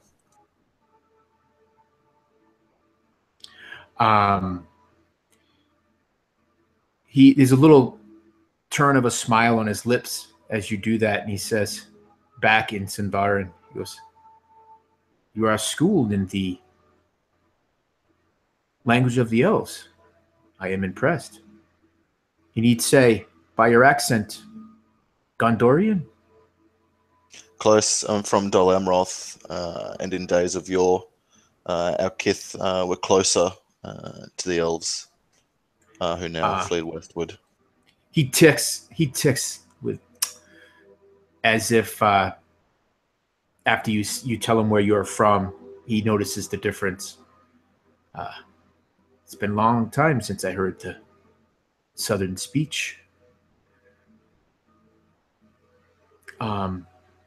And these farmers, they're starting to kind of filter out of this cabin, getting their gear.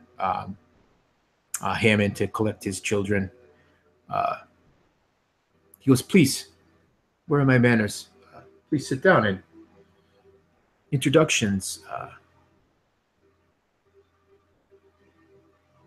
And you see him. He fetches a pitcher and some tumblers, and he pours some Waterdale for you all. "Are you hungry? Have you been long on the road?"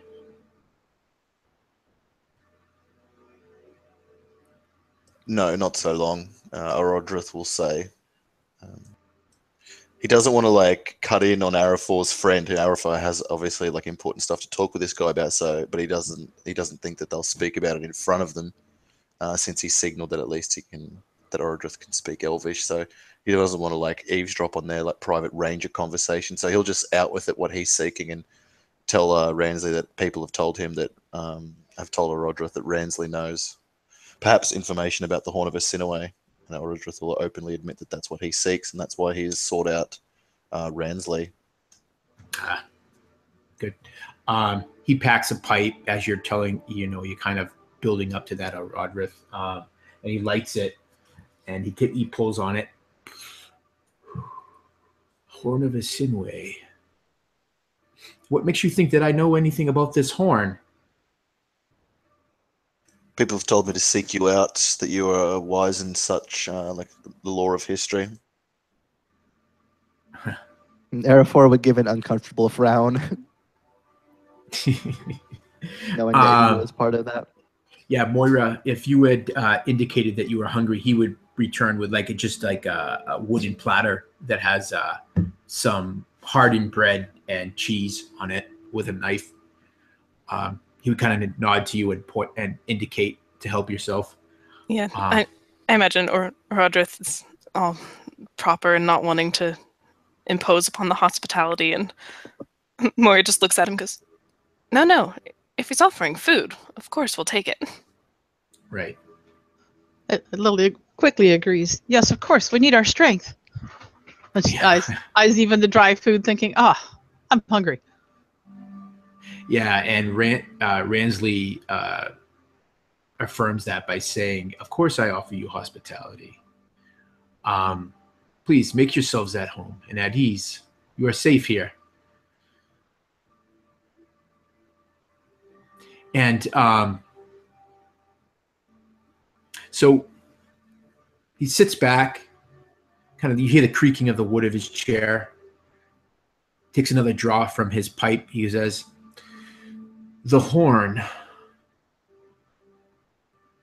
So you know the fate of the hero who carried it north, then? Only his name, not his fate. I heard that he was lost. There are rumors that he was ambushed by orcs, but I have no proof of these tales. It's true, he was. They said the horn was buried with him.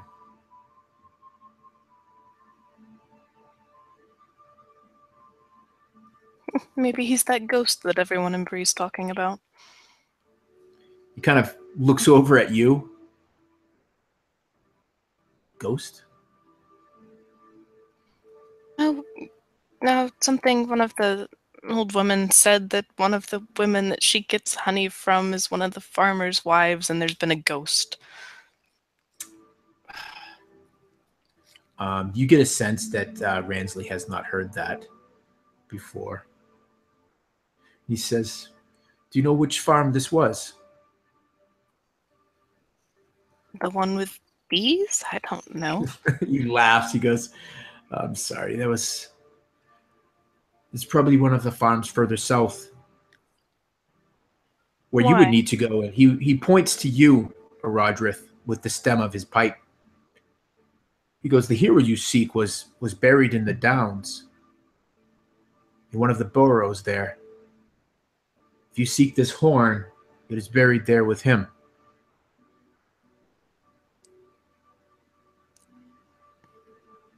It's not good to disturb the dead. And you see Ransley nods his head to that. You are a wise girl. What is dead should be left dead. What is laid to rest should be left there. Better you give up this quest for this horn, lad. It'll only bring you ill tidings. Orodreth's brow furrows at that. So I've given my knightly oath in command by my lord to find this horn.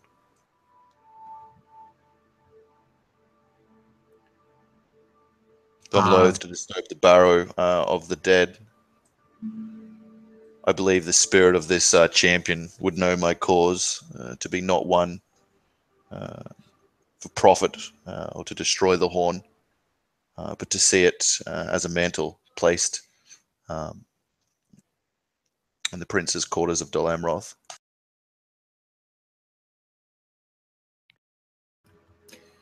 You walk a fine line, lad. Stepping into shadow is not something that one should ever do lightly. And he would look to you, Araphor, in a way, in a knowing way, you as a champion yourself against the shadow. Yeah, and Araphor would just kind of give a grim nod, and he would look over to Orodreth. While the body of your lord, or whatever it is that you say lies in the downs, may understand your cause, the dead there are known to be restless, and others might not be so understanding of your mission. It's not a place that you should venture. I have no There's only fear bad of the things. dead, says Orodreth, lying. Awesome. Give me a Araphor would deception. Give me a deception roll, Roger. Okay, it's a subconscious deception. So you're gonna shocking. You're gonna have advantage on it then. Okay. Yeah, the same result. So it's going to be 7 all up. Yeah. You don't, as the words leave your mouth, even you don't believe them. Yeah, and Araphor just scoffs, and you haven't seen them. Anyone who's seen the dead knows to fear them. You're either Araphor, lying or a fool. I'm not sure which. He looks slack-jawed at that, seeing that what you've said is confirmed by the other ranger. Yeah, of course, he's fought the dead. I'm just like, Orodreth would just be silenced, stunned. I must go to the Downs and seek it, he says. This horn, you know of it, then you know that it was a weapon used to thwart the old enemy. I have heard the tales, Ransley said. Truly powerful. And the dead who fell from the evil wrought by the old enemy surely should rejoice at the liberation of a weapon for the West, recovered, reclaimed by my noble lord's house. They say that not all spirits are shadow touched, that some are here to aid the living, but even they are corrupted over time by the shadow. The shadow touches all things. If you go there, you'll bring only corruption upon yourself. Is your word, is your oath that important to you?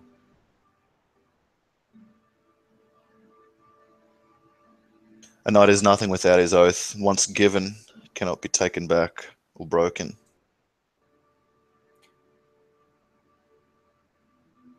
There'd be like this conflicted look on his face. Like you've probably seen this before, Orodreth, back in your homeland. It's that look when your words are wise and he agrees with them, but he still can't right himself with it, just knowing what it would do. That it'd bring you so close to the shadow. But he just nods. Is there no way to combat it? To combat it. The shadow. Mm-hmm. If he must go there, perhaps. Oh, toward yourself. Yes. He would look at you, Araphor, and the look on his face, you know this man. You've seen this look before. It's, do I tell them or do I lie? Because lying to them will save their lives, but telling them will probably most certainly send them to their doom.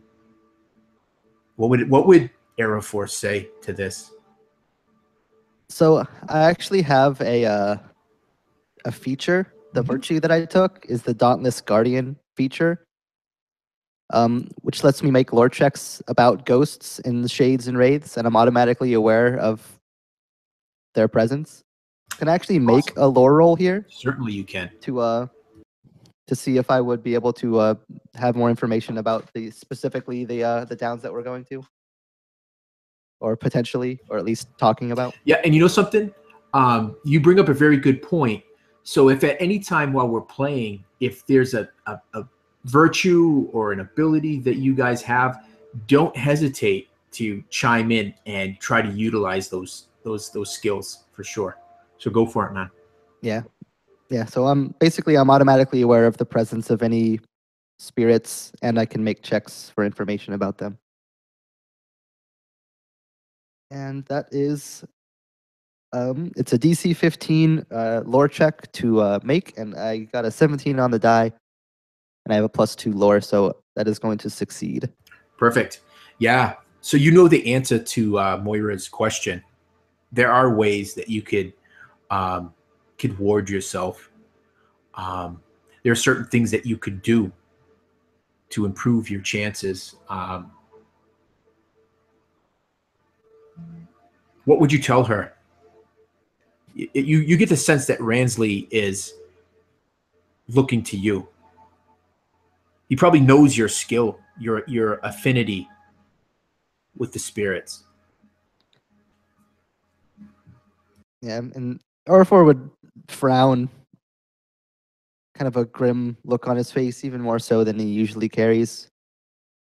He would look to Orodreth and Moira and just say, if you won't be swayed by words, you should at least take me with you. For better or for worse, I know the Downs better than most people. It will not be easy. It's a fool's cause at best. But there are ways we can make it slightly less of a fool's cause, if you're that determined. And at this point, Lily would speak up also, and she would say, well, and before you go, I will go too. And maybe this weapon will be a valuable weapon in the war, in the times coming. It may help us, Araphor. Orodreth's eyes level on Lily when she says that, and he leans in. What war? And Araphor tries to like reach over to like stop snap! And just I imagine Araphor tries to go stop her, and it's just too late. And he just like puts his hand on his face. Foolish hobbits, big mouths. But well, I suppose there's no two ways around it now. You know it's going to be valuable if we can get it. And then she realizes just how badly she's kind of got over the line, and she just is quiet. Yeah. There's a lot of talk of foolishness in here, he says to the group, but not much shedding of light upon these secrets. Fine. I am honest and plain, and admit my intent, and have done at every opportunity. Yet I'm called foolish. These secrets serve no one, but only to burden those who carry them. And he's speaking to the new companions in Ransley, but also like very much to Moira too, even though he's not like addressing her. And Araphor would just like, fine, I suppose there's no two ways about it now. It's what we came here to speak with you, Ransley, about anyways. And I suppose if the others are going to be journeying the Downs, then it's the least that we can do to inform them.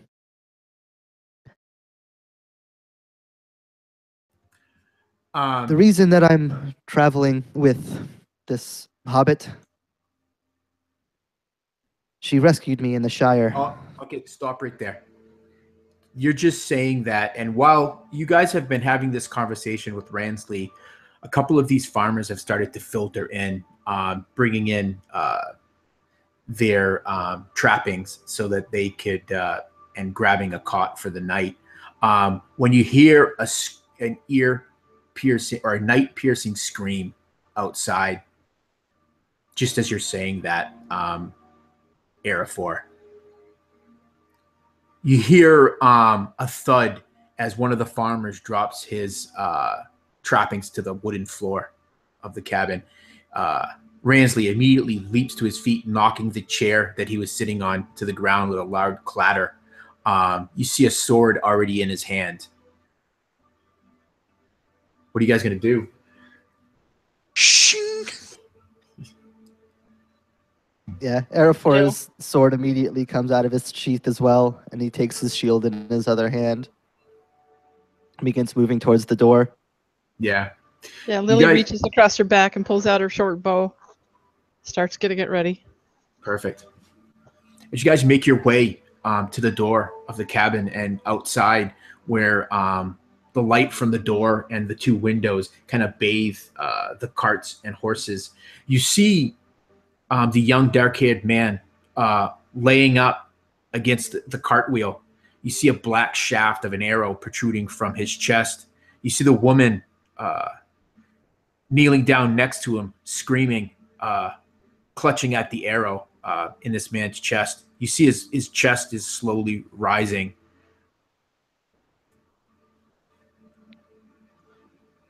With a brief look, could I tell if this was, I'm guessing this is a goblin arrow, if I could tell? Yeah, it definitely looks like a goblin arrow. You hear the boy probably blurting it out. He would see the arrow and just, without even thinking, just say, more goblins. Yeah. And you see the boy that was holding the dagger earlier. He's pointing off into the woods, and you could just barely make out. Who's the first one out of the door? You, Araphor? I would imagine so. Okay. So Araphor, with your rather keen perception, you can see a couple of shaded forms moving off into the underbrush.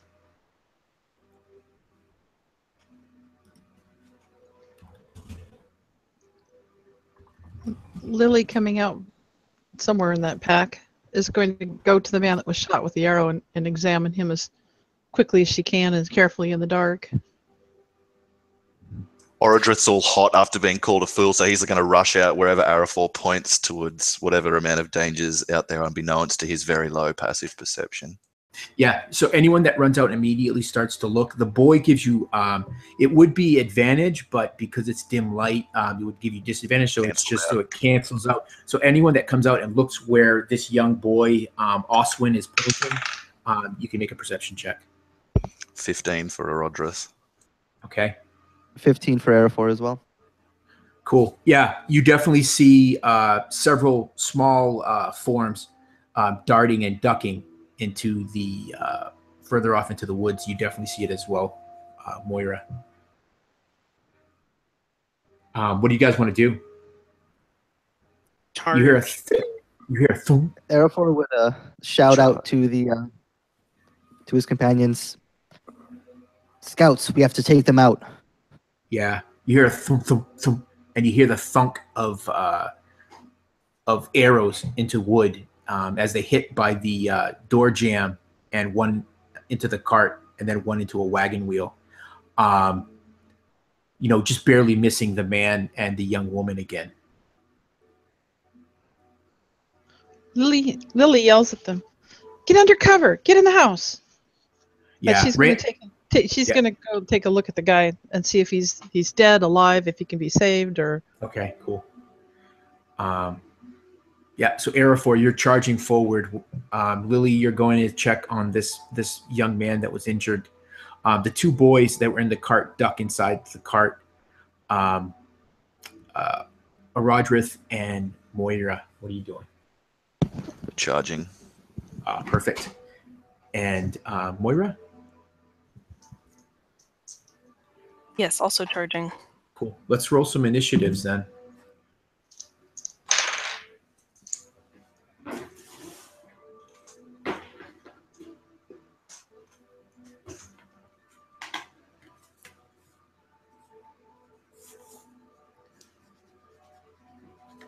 Perfect.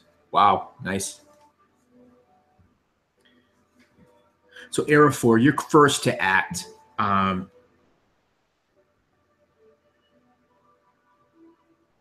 And you're crashing forward. They're about 50 feet away from you, by best guess. Yeah, Araphor will begin moving forward, and seeing a couple of his newfound companions charging with him. I think he would just try to get fully in there. So I'm just going to use my movement and dash to basically try to sprint up to these brush and at least route out where these things are hiding, so he can call out to his friends who will hopefully be on their way to assist him. Yeah, perfect. You come crashing towards these figures and you close in on one of them. You hear like a as you close in, and it tries frantically to get away from you, but you're too fast. It will be their turn. It stabs out at you with a jagged knife as you run up to him. But it just swings wildly with fear. You see two other forms just about 10 feet away, kind of breaking off in two different directions away from you, Araphor. And Lily, it's your turn. You run up to this man. You check this woman, eyes red and tear-streaked cheeks. She looks at you. She goes, "Is he dead? Is he going to die?" And you see that he's got blood around the edges of his lips, and his breath is coming ragged. And you hear this like gurgle sound. Yeah, yeah. That's a short way of saying it. Yeah. So, yes, Lily looks at him and she looks at the woman and she says, "I fear there's nothing I can do for him. You need to get under cover. Protect yourself. You have children." She has a crazed look in her eyes, like something you would probably have you experienced yourself not too long ago when your friend was killed by goblins. You get a sense that she's not going to leave her husband, even though you know with that medicine check that, yeah, as Nick said, he's buggered. And so she Blood says, is slowly filling his, well, you wouldn't know this medically, but blood is slowly filling his lungs. I don't know, with my role, I might. I don't. Well, you just know that he's beyond your skill. Yeah, The yeah. wound And I'm is just his like, immortal one. if you can't leave him, pull him behind the wagon where you're safe. And she kind of grabs the lady and just reaches up and the minute shakes you her a say little that, bit. you see two strong hands reach over and grab him underneath his arms, and it's Ransley. He lifts the man up and drags him towards the cabin. So at that point, Lily nods her thanks and heads out to see if she can help the others in fighting. Cool. All right, Orodreth, you're up. You can close the distance if you dash this round. You can close on the same goblin that Araphor is on, or you can close on one of the other two. I'm going to use my movement to get to Nithni, get to my horse. Oh, perfect. I can use her movement, so I don't have to use my dash. Oh, you actually are able to do that and mount up all in your movement. Sweet. So I use my movement to get to Nithni and mount up, and then use her movement to get amongst the goblins, and then my attack, and then my action surge to attack again. I'm going to like ride up and like you know how Araphor said like he's go up into the midst of them and like it was like aggroing them all. I'm going to like charge through. So you just crash through this brush, and you just hear the snapping of dry wood. And the first goblin you get to is the one that Araphor has engaged. Okay, so here we go. It's going to be 12 on the first, and oh gosh, 15 on the second. I'm going to give you advantage because you're mounted. Okay. I will take it. So that would have been for the first a crit, and it would have been a 5 more, so 16 on the second. Yeah. So you ride by and you strike that goblin, taking its head right clean from its shoulders. There's a spray of black gore that scatters across your shield, Araphor, as the night thunders past to the other goblin. And what was that one? The second one was a 16 total with advantage. Okay, what's the damage? It's going to be 10 slashing damage. Yeah. Yeah, it is a waste of a crit. You see it put its bow up to like block you, but your sword cuts right through it. You see the bone horn of the bow just shatter, and you cut into him. It staggers back, having a rather grievous injury. And you hear the sucking of its breath as it tries to skitter back from you. And Moira, you're up. I'm going to use my bonus action too on the second attack. After the second attack, to pull out my dagger and stab down. Oh, okay, cool. Yeah. Oh, sorry, for my action surge, sorry, because I attack with that one-handed. So it's going to be a 21 to hit. Oh, yeah, that'll definitely hit. D4. It's going to be 7 piercing damage. Ooh, very good. Yeah, that finishes him. It staggers back. So you probably would have to throw the dagger because you're up on a horse, and these goblins aren't very big.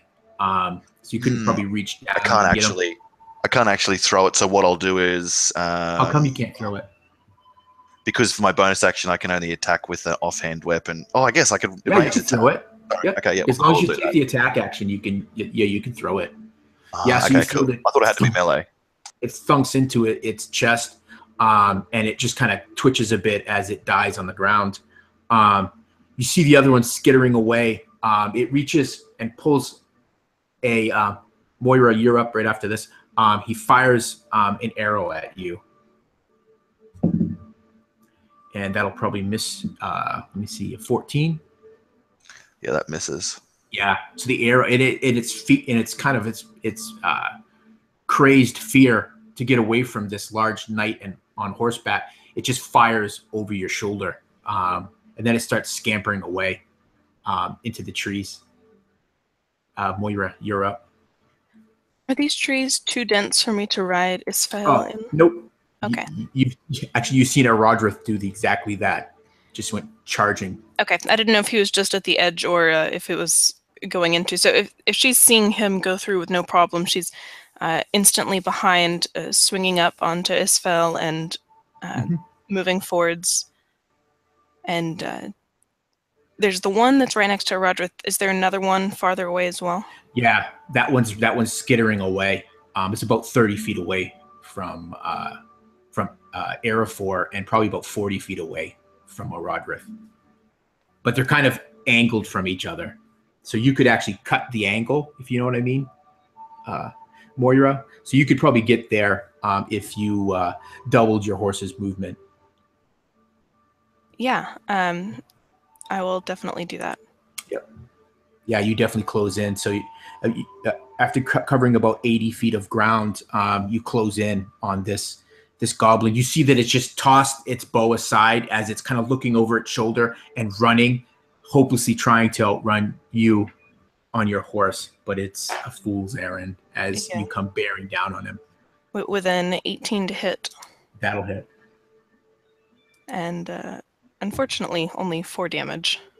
Yeah, so it trips at the last second, and your sword only cleaves into its shoulder. You see a slit spray of its blood as it kind of tumbles and rolls away before it pops back onto its feet. All right, and that'll bring us back to the top of the initiative. Araphor, back to you. So this goblin is about 30 feet away from you.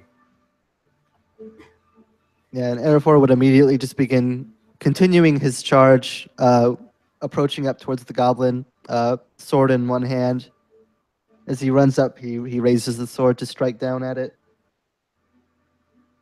All right, and that's going to be a 19 to hit. Yeah, that'll definitely hit him. He's just in these rugged leathers. What's the damage? And that is 7 damage. Right. Yeah, he's not looking good. You cut at him across his back, and he just screeches out, "No, don't kill me! No. And in a very broken language. I guess at Westrun, I believe, is the language spoken in Breland. Yeah. It's very broken, but you can make out the words, and it kind of puts its hands up. And we're going to go to you, Lily. So, oh boy. I was going to ask if I could try shooting him from where I was with my short bow, but if he's going to surrender, Lily. Well, you might hear its voice, and you can hear the thundering of the horses. You can hear the sounds of combat, but they're far enough away from you that with the darkness, you wouldn't be able to see Lily. You would only hear. Okay, so I wouldn't actually be able to take a shot at him anyway. No, you would probably know better than to do that. You're probably more likely to hit one of your companions or their horses. I think she's going to go grab her pony and canter out there to see if she can be part of whatever, see what's going on. Yeah. So you use your movement to get over to Dusty and mount up, and you start trotting out there. How far does a pony go? 40 feet? Oh, golly. I'm not sure, to be honest with you. Yeah. I think it's right around 40 feet. Sounds right. Yeah. So you ride out and you come across, you see Araphor and Moira have closed in on this goblin that's groveling. And we will move to Orodreth. You're about 15 feet away. You just run down that other goblin. So it's still before me, the one that shot at me running away? Nope, there's only one goblin left, and that's the one that's pleading for yielding. its life. Yeah. Orodreth gets out of the saddle and walks towards it with the blade still driven with blood. He'll step over the corpse of the goblin he threw his dagger at and pull the swan-hilted dagger back out and walk menacingly towards the goblin. And he's about to he will raise up his hand as if he's about to cut its head off.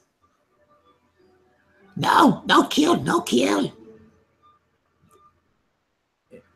And are you going to have like a ready to action or something? Or? I was just giving anyone else the opportunity to stop me. Okay. But if they won't, then I'll cut its head off. Oh, can Lily see this? Yeah, that's what I was. Yeah, you guys Yeah. see Orodreth like walk up ready Well, slowly if I've with gotten close enough to see this, I'm gonna yell out, "Take him prisoner!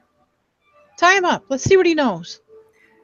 Moira, so you yell that out. You hear that, Orodreth, and Moira, it's your turn. Yes.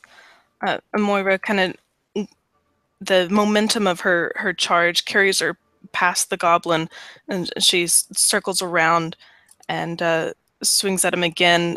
Ooh. But swings wide. He's smaller than she was anticipating, and crouches down low and ducks just under her blade. Oh, did you do it with advantage? Oh no, I did not. That makes a it's difference. advantage because you're mounted. Okay, no, she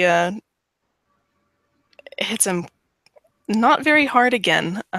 She can't seem to get the aim right on this small creature. Another 4 damage as she swings down low. It's like a weird polo swing. Oh, I love that you just said that, because how I'm going to describe this fits so well.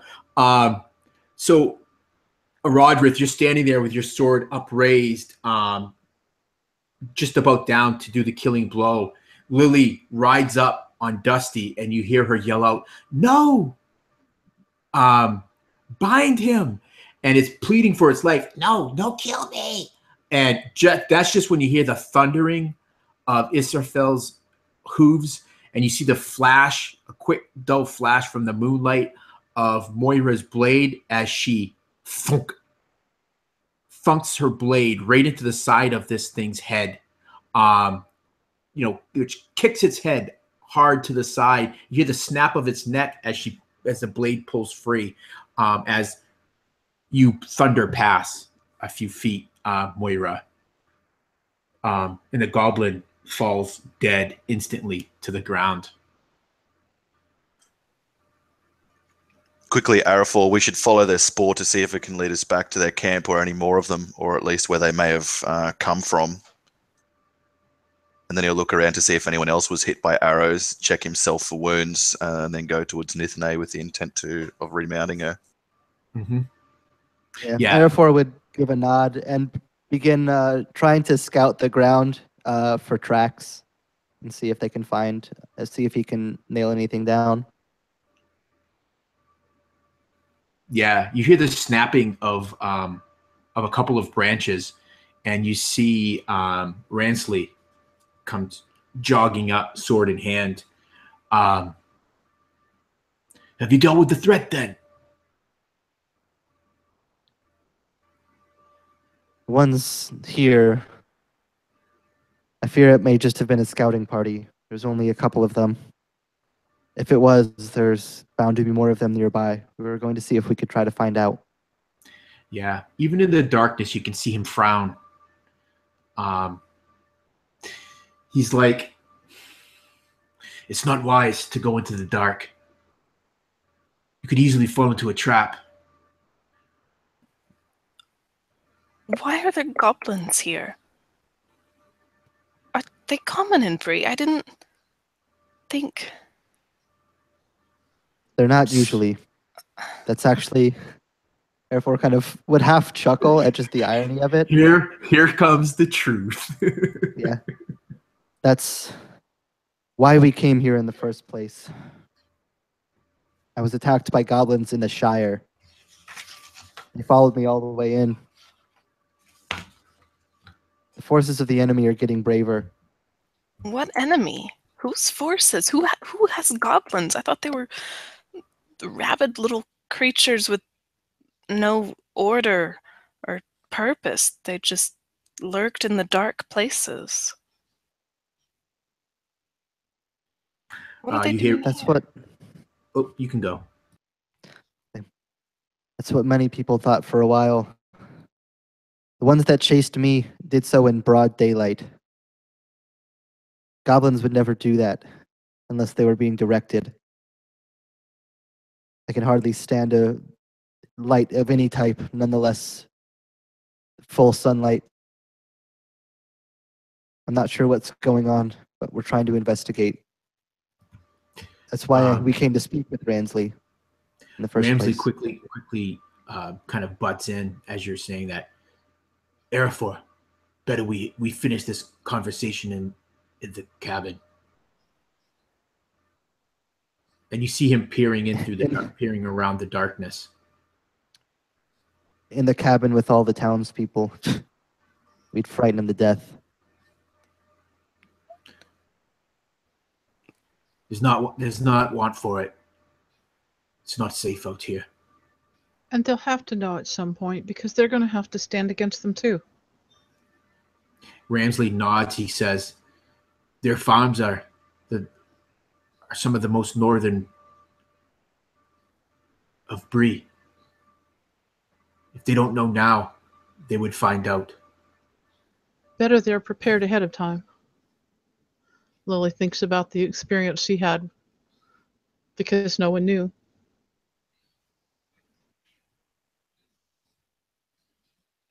Yeah, and Araphor would be clearly apprehensive, and he would frown, but he would still nod, understanding that at this point it's probably not worth more secrecy. Yeah, and maybe Araphor would remember that one of these farmers was struck down with an arrow. So probably nothing that you would say would be any more unsettling. Hard to pin that people. one on the wolves.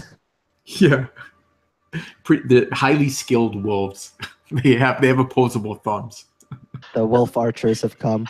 Yes. But Lily has kind of a knowing smile looking at her friend because she understands that he likes to keep things close to his chest. Right. So you make your way back to this lodge, and at the rear of the lodge is a small stable where you guys were able to stable the horses of the farmers as well. As you get inside the lodge, you see that the poor woman is crying over her dead husband, and one of the other farmers is doing his best to try to comfort her. You see his two boys just kind of off in the corner, the older one holding that dagger in front of him, look of just utter shock and horror on his face. The younger brother maybe not fully understanding everything that had happened. So are you coming clean now, Araphor, with what you know? Yeah, at this point, Araphor sees no reason to hide anything. Everything that he would have tried to keep hidden has already made itself known. So I imagine at this point, he was getting ready to tell everyone his story before that happened, but now that that's happened, he sees no reason to hold anything back. And we'll just basically describe everything that he's gone through, how the goblins attacked him, how he got washed downriver into the Shire, they chased him, that they killed some of the hobbits there, or one of them, and that we drove them off, but that they're getting braver, and just like the entire story as best as he can recount it, at least of the recent events. Rainsley would himself look unsettled a bit when you say that you were chased down in daylight. I mean, true, the early morning light, but daylight nonetheless. And he would say to you in Sindarin, he would say, because these farmers do not speak that, he would say, truly they must have a powerful master to drive them out into the daylight. This does not bode well. We must seek out this shadow. Yeah, and Araphor would respond in Sindarin as well. Yes, it's why we came to you in the first place. if they are being led, then we need to target that leader if we're going to drive these forces out of the lands of the common folk. It's not like goblins to come back to venture that far into lands, especially lands like the Shire. If you have any ideas on where we should look, we'd much appreciate it. My hope, Ransley says as he stares into the crackling embers of the fire. My hope is that you will be able to track them when the light of day comes. If we're able to do this, then maybe we could find out where they lair. It's a shame we didn't take one of them.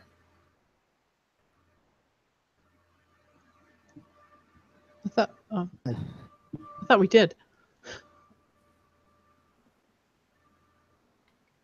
Those fiends are notorious liars anyways. Probably wouldn't get anything useful out of them. Regardless, like you say, I imagine we should be able to follow their trail pretty easily, depending on how many of them there were. We can find out where they're hiding. Perhaps we can root them out.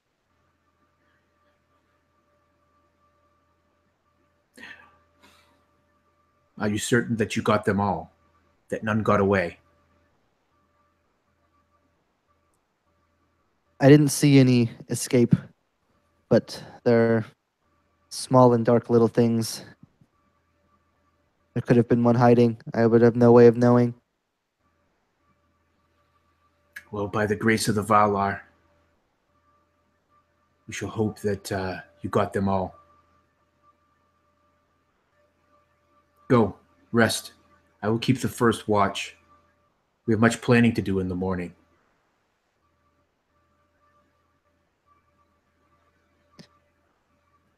And Araphor would kind of approach up to Ransley, whispering at this point, keeping any information away from anybody, especially the townspeople at this point, given what he's going to say. And he'll whisper into Ransley's ear in Sindarin, the enemy. Kind of give him a knowing look. Yeah, it's unspoken, but the look in his eye is acknowledgement enough for you. The shadow rises is the impression you get. And I think that is where we will end tonight's session. That's a good place, I think, to break it. Unless there's any last thoughts or comments you guys would like to make. Well, for me, one thing Lily would do would be to go to the two boys that were so upset, knowing what it's like, and kind of give them a little shake and talk to them and say, let's get the fire built up and just try to find something, get them busy, make some tea, kind of break them out of it. See if she can find an herb that might calm their mother and them down a little bit to make in the tea for them. Perfect. Yeah. I think that brings back a reverie for Orodreth of when his father went mad and threw himself from the cliffs, and he and his brother were in a similar situation. So that spurs him into actually has to busy himself to repress the painful memory. So he goes to assist as silent servant to Lily in administrations to the boys and however he can, or remain silent after that, brooding on that, and then also got seeing these goblins. He hasn't seen stuff like this before. Well, Lily's trying to distract herself too. Yeah, I think me too. Yeah. Their father Hammond would come up to you both and thank you for what you do for his children. And he would probably at one point, Lily, go to you and or to you, Moira, and say, "Can you comfort the woman?" And she would be the one that's crying over her dead husband. Yeah, that's in part what the tea is for, to help to comfort the woman. Yeah. Moira goes and sits next to her kind of quietly. Yeah, and while you guys are doing that, I imagine the Rangers are heads together and starting their planning. And I think from there, at that point, we will end session tonight. Well done, guys. This is a good breaking point. So I want to thank anybody that watches this. This is the first full session of our campaign, The Road Goes Ever On, Portents of a Threat. And so please tune in for our other chapters coming up. And thanks for watching.